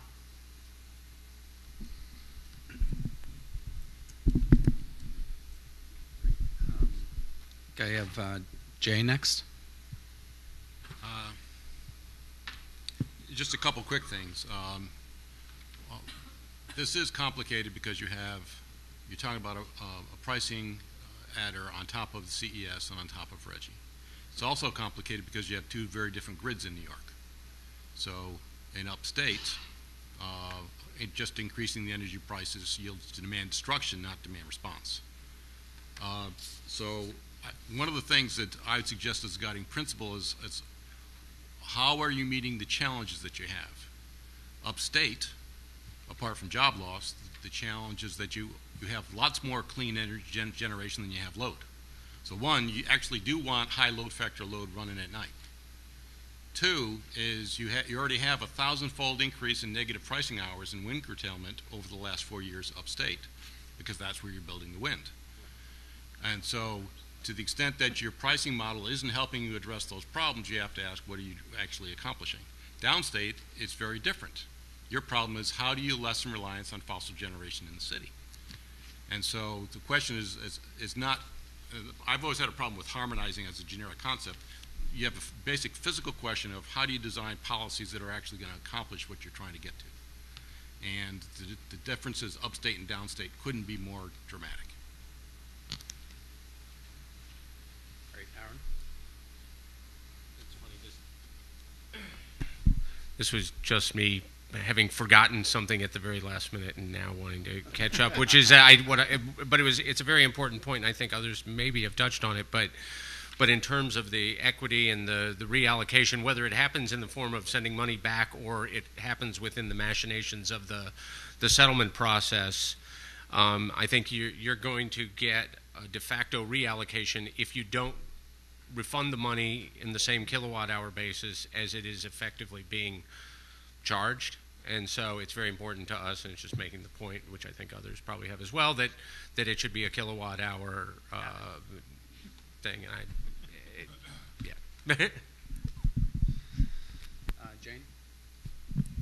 I just wanted to concur with the FERC attorney on the jurisdictional issues. I mean, you do have an issue here where these monies are being paid through the wholesale market. That market is under FERC's jurisdiction. If you start taking some of that wholesale rate, and it is a wholesale rate because that's what they're paying for, and spinning it off into state programs, I don't know how the FERC determines that that's still a just and reasonable rate, and I think you're subjecting your state programs to the possibility that they come under FERC oversight now because you're using wholesale market funds to support them. James, you have something quick?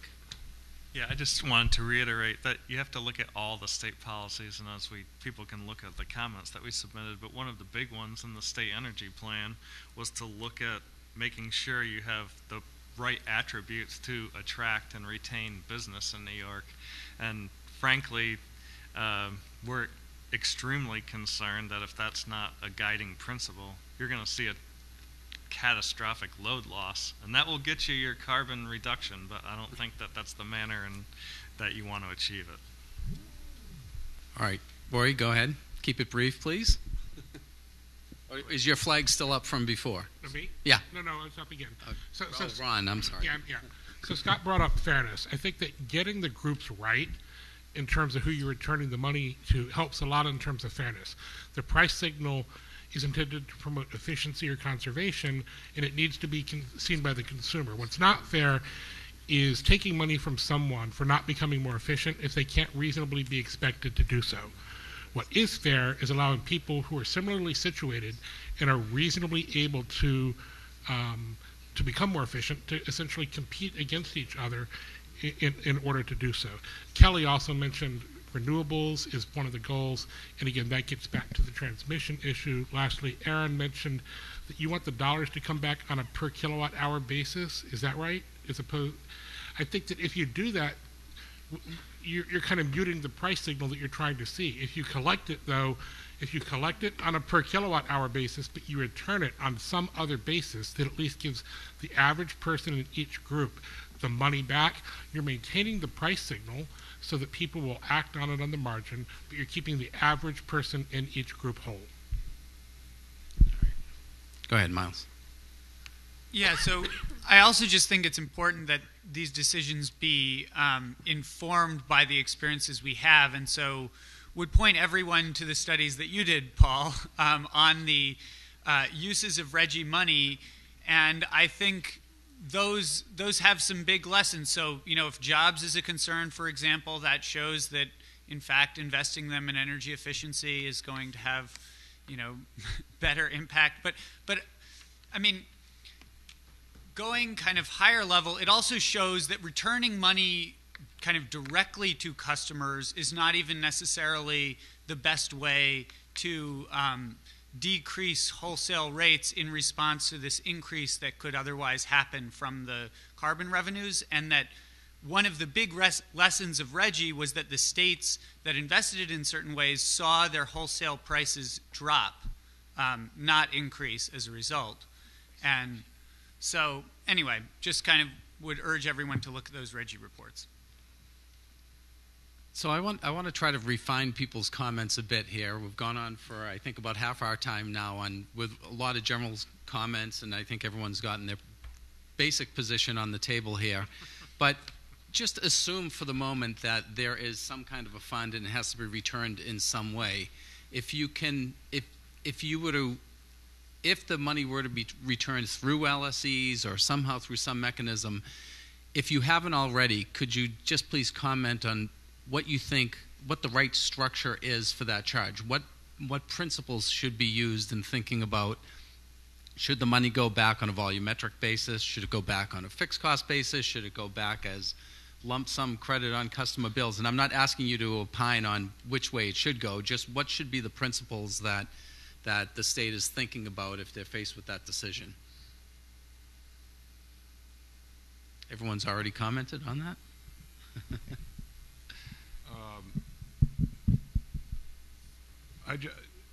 I'm back to the Brattle report and the findings there and how they suggest to go back to consumers in an efficient way.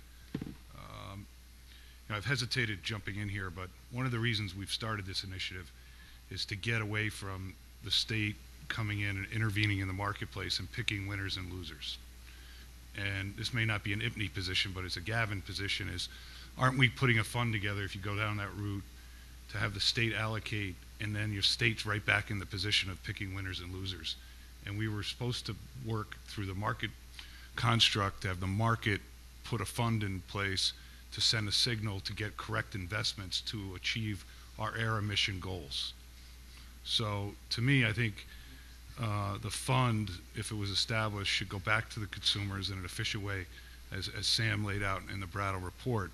And I'm just worried about a state fund, and I agree with jurisdictional issues, about what type of policy reaction we'll get from the state of New York in that context. Valerie?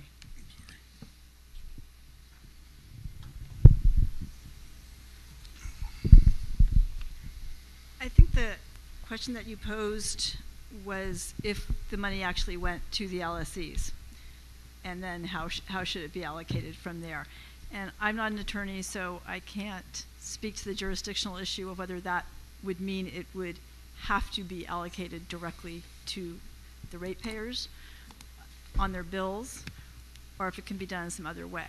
I would hope and opine that would be a better solution if it did not all go directly back as a credit on people's bills, but was used in conjunction with what the utilities, the distribution utilities, are trying to achieve in their territories under REV to facilitate a more resilient and less carbon intensive distributed energy system, and to do so in as fair and as economically efficient way as possible. So in terms of their earnings adjustment mechanisms, targets, and other programs that are being looked at under REV, that I would prefer for that to be part of the consideration. Go ahead, Mark. Okay, so maybe I heard a slightly different question than she heard, and maybe it was just the question that I wanted to hear. Yeah, no, and I just want to focus.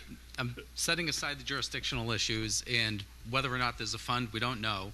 Right. But just trying to think about what are the economic principles or fairness principles, what are the principles to apply and how that money would be redistributed. So we'll pretend there's a fund for the purpose of the discussion. So if the application of the carbon charge results in a fund, then there's two layers that we're talking about, right? So the first layer is if the ISO is left with excess money, right, and it needs to complete its settlement, it has to credit those to someone, and it can only credit those to its customers. And those would be its load-serving entities and other customers of its services, right? And I think in that instance, as I had said before, I think it's important that that the LBMPs be left alone, and there shouldn't be crediting against the LBMPs. Crediting against fixed charges of some sort seems the better place to place those, and I think that makes a bit more sense. But again, it's their customers, and that's different from ratepayers, because the ratepayers of New York are not directly their customers. And so now that ends up with a net bill going to the load-serving entities, and they have customers, and they charge their customers according to rates, and there's a whole rate-making process there. But now there's just a different revenue required to be collected, and I don't know, that's a whole different conversation. And so I guess that's about as far as I'm able to speak on that. David? Yeah, I guess I'm thinking about offsets. So I know Reggie allows offsets, a limited number of offsets for certain investments that generators make, and I'm thinking about how to do that in this context. You know, if you were to allow offsets, and one way that would be to allow essentially would be to provide a disproportionate refund to LSEs and their customers, through the LSE, that make low-cost alternative abatement investments. In other words, who make investments in cost-effective offsets. Especially ones that I'm envisioning could reduce the aggregate abatement costs. So one could factor in offsets into the allocation of these over collections. What type of offsets do you mean, just specifically? So you would say the revenues could be targeted to entities that are actually trying to achieve additional reductions or lower the cost of compliance. Yeah, so one of the things we sponsor in our service territory are some additional, we sponsor electric vehicle, I forget the incentives, let's put it that way. And there are also incentives that there are useful incentives that one could make for switching to ground source heat pumps or a number of other cost-effective load growth issues that could help everyone. And so it seems to me that to the extent that you can factor that into what an LSE gets and then has available to use as an offset, we may be able to do something that helps everyone in that circumstance. Okay, well, go ahead, Jane. Would say that there is a concern with if you're recovering this pot of dollars and then refunding it back to the load serving entities, there ultimately is no assurance that it gets back to the end use customer. So there'd be a concern about that. To the extent you don't have to recover it and you handle this pre-settlement, that's a better methodology of doing it. And when you get to actually how you're starting to allocate this down to the customer level or through the zones, we're not supportive of a load share ratio in the state because we do think that disproportionately impacts the downstate areas. We could look at something like the methodology that minimizes the costs across the various zones that Brattle looked at, or other methods that take into account the disproportionate impacts to downstate and the benefits incurred by upstate.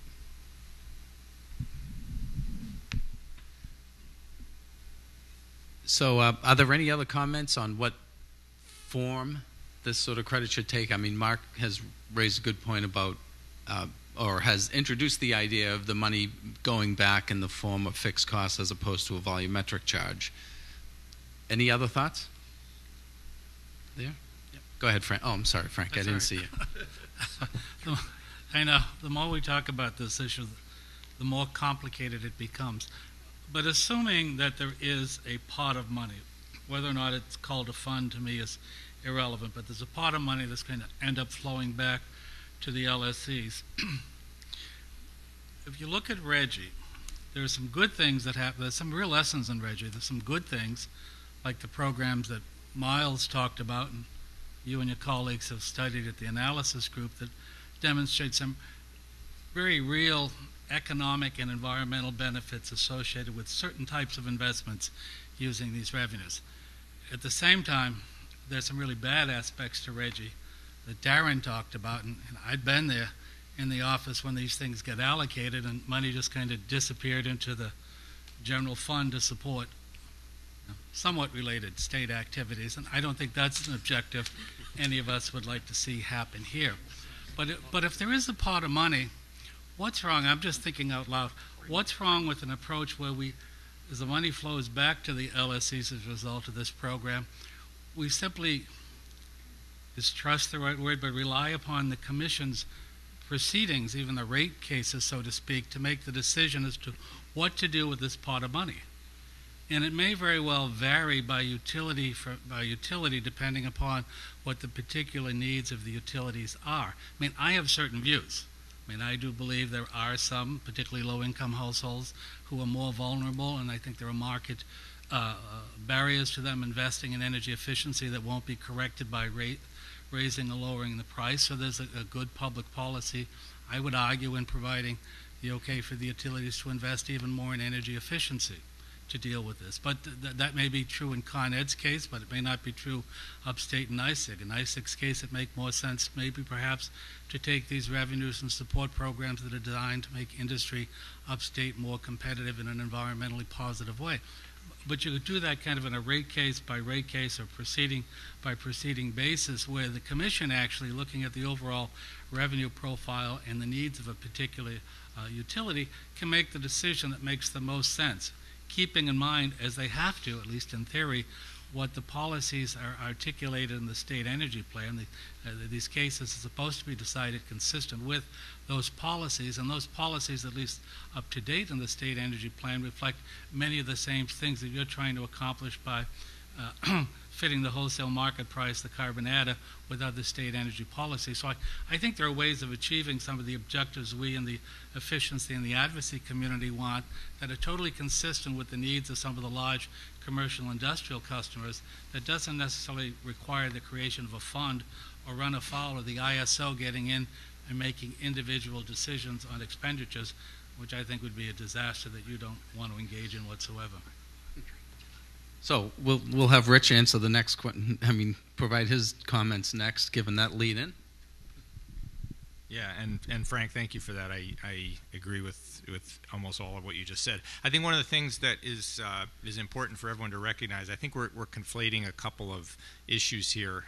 First and foremost, we need to decide if there's going to be a fund, right? Because when I think about how the NISO settlements process works today, that revenue amount only exists for the microsecond it takes to do the calculation in the settlements itself. So there is no actual fund, and a lot of the thought process, in my mind anyway, going into this is that's exactly how it would work.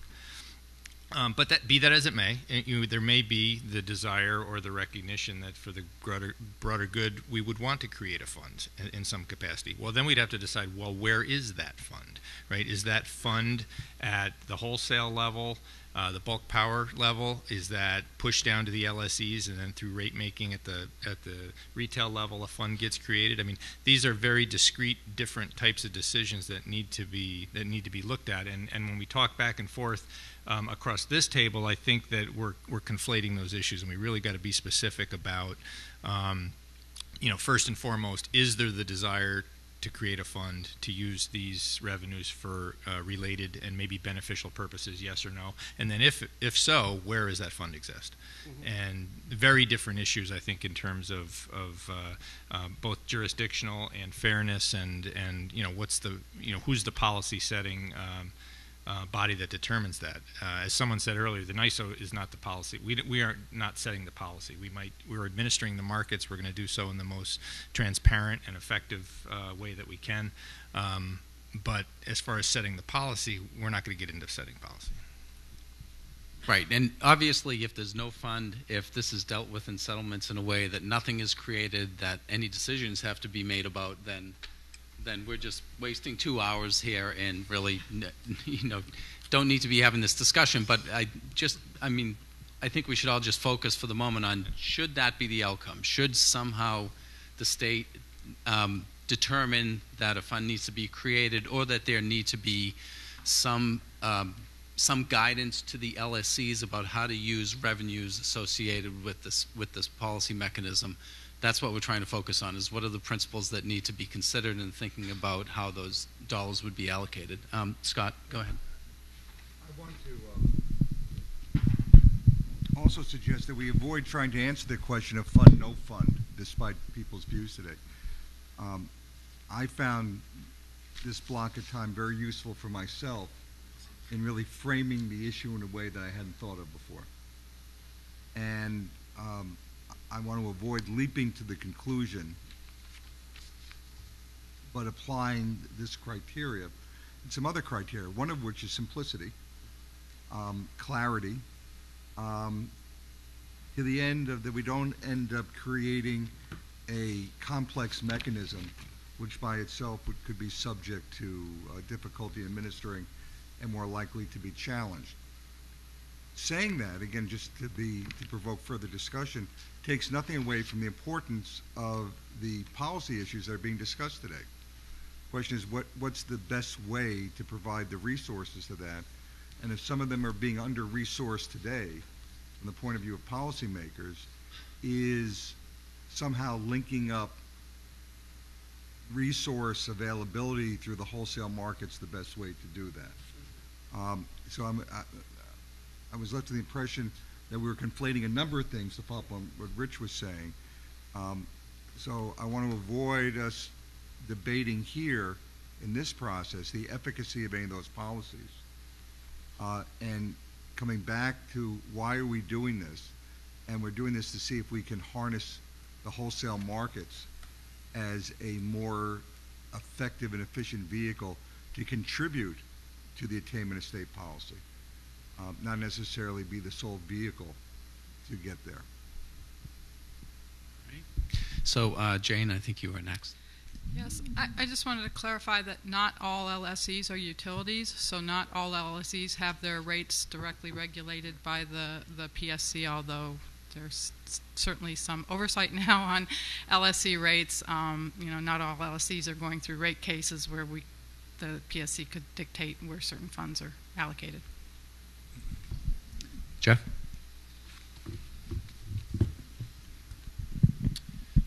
So I just wanted to get back to the fixed versus volumetric question that was raised a little while ago. So there is a tension between incentivizing energy efficiency and incentivizing electrification of transportation and heating that we've talked about. And I just wanted to underline that. Again, this is a policy decision. Decide what which way you want to go, what thing you want. Do you want to try to incentivize efficiency, or do you want to try to incentivize electrification of these other sectors? We need some modeling to understand which of these is more likely to occur, which is going to be better in a kind of bang for the buck way, and then go for it. But it's just we need to know what the goals are and then go forward and achieve those goals in a good way. Right, Miles? Yeah, I wanted to echo that, but also kind of get back to the question that Mark was answering a little while ago, kind of postulating that maybe a fixed charge within NISO would be what you would want to apply this credit to. And this is, I guess, just a question for those who know the ins and outs of the NISO tariffs better. But it seems like there's a bit of a tension between, finding a spot where there's like a fixed charge and it's allocated across an area versus LBMPs, which are volumetric. And in a way, the LBMPs is kind of the fairest in that the LSEs that paid the most in increased costs would then get the credits back. And so I would just think it would be good if you could find a way that roughly approximated the same distributional effects of the LBMPs, but was not done on a volumetric basis, such that, Con Ed in its service territory, there's going to be higher carbon kind of effects of adding the carbon adder, and you would want that to be expressed in how it goes back, kind of roughly in proportion to how that is paid, but just have it happen in some way where maybe a baseline is set such that it's not done strictly on a volumetric basis, at least for, the customers that would directly experience some incentive. On the residential side, maybe you can even just do it volumetrically because the end-use customer that's going to be affected by the incentive actually is not the one kind of getting or not based on that. So, but the trade-offs in exactly that versus beneficial electrification should be looked at when you examine the specific kind of distributional structure that you do it under. But it would be worth looking to see if there are some tariff items that are distributed roughly like LBMPs, but are in fact fixed charges that you can get to. Go ahead, Aaron. In response to that, and I guess based on what I said earlier, I get it. I mean, muting the effects of efficiency and all the rest by returning the things on a volumetric basis is not the ideal way to do it. And if you could accomplish what you're suggesting, which is maybe ideally you could do it on a customer-by-customer basis so that they get a chunk of cash that's the same as what it would have been if it had been returned volumetrically, but because it's a chunk of cash, they now still have the same incentives to act efficiently. I think that would be great. Don't take what I said as being necessarily in favor of volumetric allocation. It's just that the costs are going to hit us volumetrically, and we would like to get as much. But remember, none of this is like found money. This is not like a pot of money. It's like, ooh, what do I do with this? This is I'm going to get back part of what I had to spend, and we would like to get as much of it back on the same ratio as we possibly can. I don't know. I'm not exactly sure how you do that. I'm especially not sure how you do that while you keep it within the confines of the ISO settlement system. And in order to do that, it seems like you almost end up having to create a pile of cash that then somebody can maybe legally tell LSEs what they need to do. And in some cases, like the largest customers, not necessarily our guys, but some of like the MI guys, are their own LSEs, right? So, and I'm pretty sure the commission hasn't dictated what their rates can be and how they will get it back. So it just gets very confusing once it moves outside of the ISO settlement process, and that sort of leaves you with, warts and all, essentially a volumetric allocation of the credits. All right, Ron, and then James and Scott.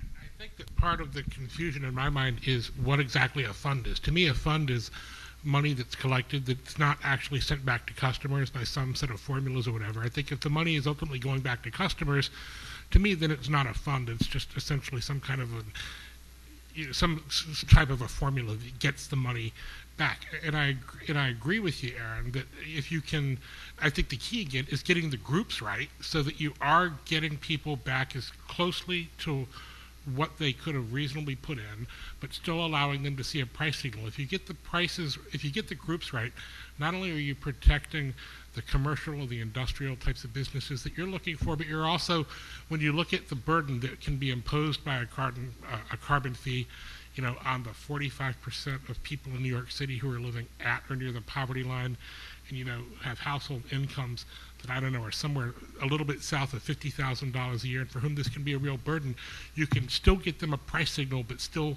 minimize the overall effect on those households, so that you can accomplish what you're trying to accomplish while still being fair to people in all different kind of categories of demand. All right, go ahead. Yeah, to me, this just highlights some of the concerns that we have of not doing it through the NISO process and mathematically just spitting out whatever the wholesale. I mean, if you look at what are you going to do with master metered buildings? What are you going to do with sub-metered people? What are you going to do with a number of scenarios there that other people have brought up? It creates more complication and confusion than we just think is necessary.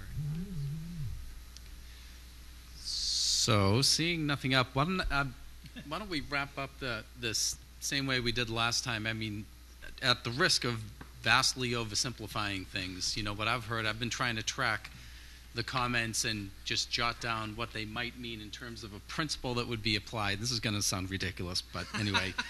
So what I've come up with as principles to be thinking about would be, and again, ignoring whether or not there's any pot of money that where a decision needs to be made: efficient production, efficient consumption, simplicity and clarity, consistency with the policy that's at the base of the revenues being discussed, fairness, and economic impact. I mean, those are the only ones I have heard that in terms of principles that have come out of the comments that everyone's saying. And they're sort of bread and butter type principles to be considered in any sort of policy decision. But before we stop and finish this panel, why don't I get people's reactions to that? And if anyone has any additional principles that should be considered in any sort of revenue decision making or rate making decision associated with this that I haven't mentioned, throw them out there and we can go from there. Go ahead, David. Yeah, I think you might have captured it, but efficient abatement is really the cost-effective abatement. I think that's part of efficient consumption, but maybe not. So I wanted to. Well, I would throw that in with consistency with the policy. You're trying to lower the cost of reducing greenhouse gas emissions.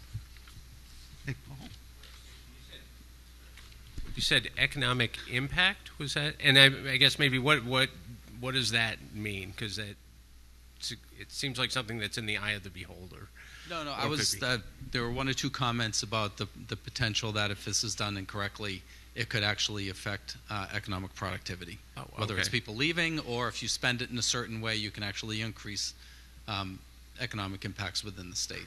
Then So- then maybe offer a separate thing. How would you characterize the idea that people should be left, everybody, slicing it however, class-wise, usage-wise, should be left as nearly in the same place as they were before the change, but for the change?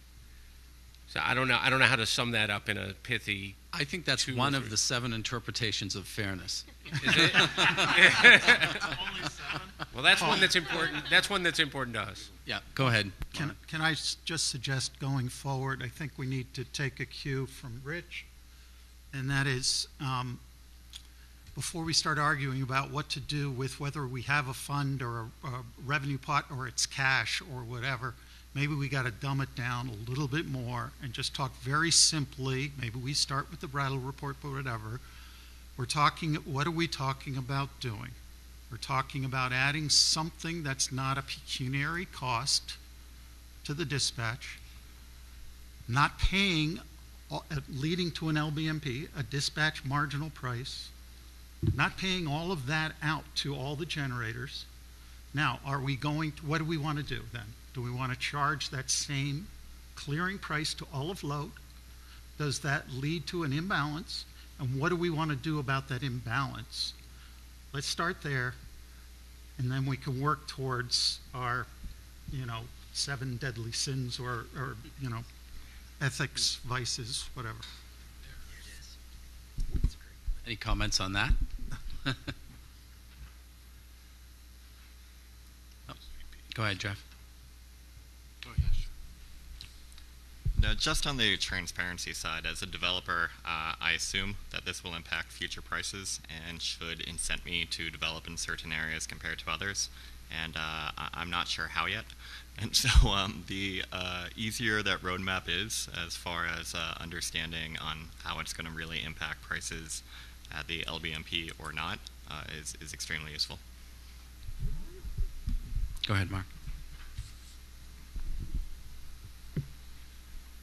Yeah, I think, Warren, this may not be a complete response, but your comment made me think this. I mean, we're thinking carbon charge because we are of the mind that adding carbon charge into the wholesale market will change behavior, and those changes of behavior will be aligned and beneficial, right? And will allow us to more cost-effectively, ultimately, meet our collective goals around greenhouse gas and renewable deployment.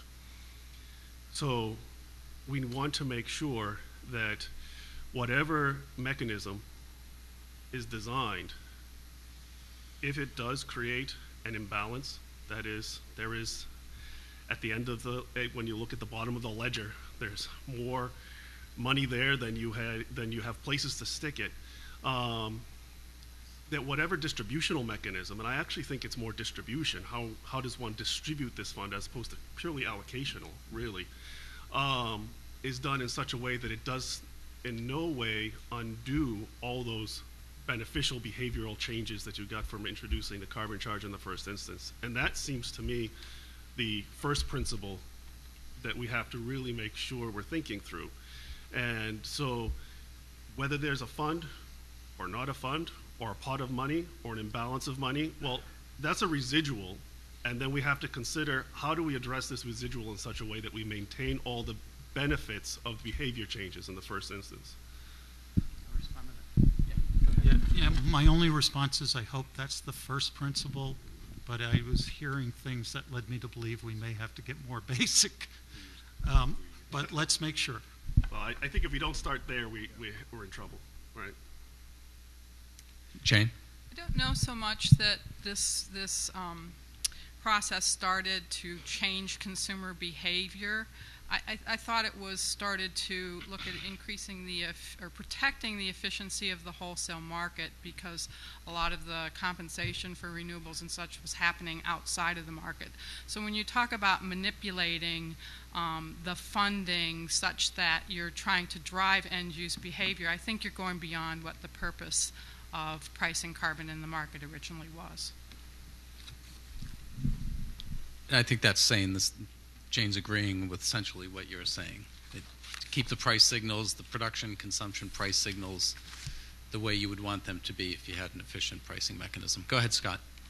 Just to clarify, there's been talk floating around. I think Mark and I and several people have been saying the same thing about preserving the LMP price signal, but not everybody, I think, understands that the ISO collects and moves money back and forth between customers, not just in the LMP energy market prices. And what we're talking about, some of this, is let's reduce use this as an offset to some of those other charges and preserve the LMP price signal. So it isn't a matter of there is no other bucket. There's a lot of other money that's collected. It isn't a per megawatt hour cost, but we end up charging it to ratepayers on a per megawatt hour, and we could not do that. We could use this money to reduce those per megawatt hour charges, and as I was saying, that also helps you send a price signal not when the price is high, but when the price is low. When you want to incent an industrial in upstate New York to consume power when the price is negative or extremely low at their location, that signal isn't too good if you then add 20 cents a megawatt hour of fixed costs on top of it.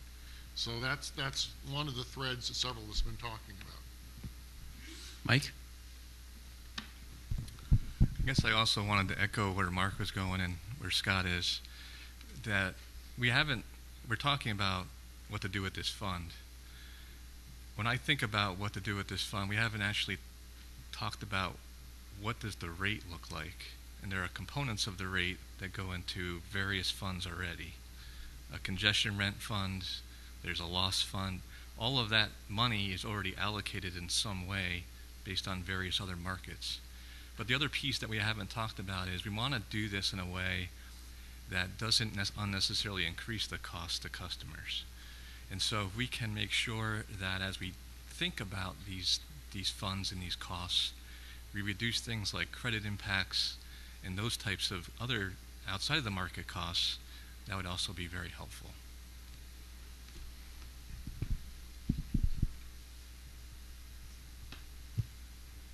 Any other thoughts on this?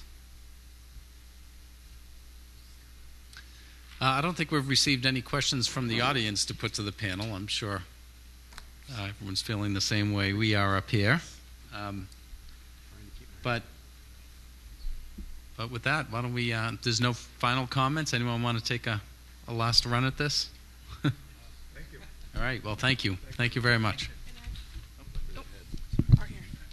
I've got a few closing comments. So, Scott, do you want to go or? No. Okay. No. I want to first of all thank all of our participants for participating and having so many people so interested to participate. I think it was a great conversation in both sessions. But I also wanted to thank Paul for keeping us on track and helping the conversation move along. So thank you. And thank you to our audience, both here and online.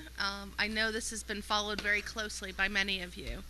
I just wanted to give a brief update on the Integrating Public Policy Task Force, the IPPTF, and where we're going after this. What's the next step? Because that's always, I think, what we need to keep looking at to continue this process moving forward wherever we end up. So, and I wanted to just let you know that at the last IPPTF, which was November 20th, we had mentioned canceling the December IPPTF, and we have decided to cancel it. So there will be no IPPTF on Monday, for a week from now. But I wanted to, at the same time, tell you when our next meeting was, which will be January 8th will be the next meeting. So we will be putting out an agenda for that. But I just wanted to just let you all know that that's where we're going. So I think that concludes. Marco, is there anything else? I know Marco and I are looking forward to the next meeting. And I think that concludes the announcements and last words. So thank you very much, everyone. Thank you.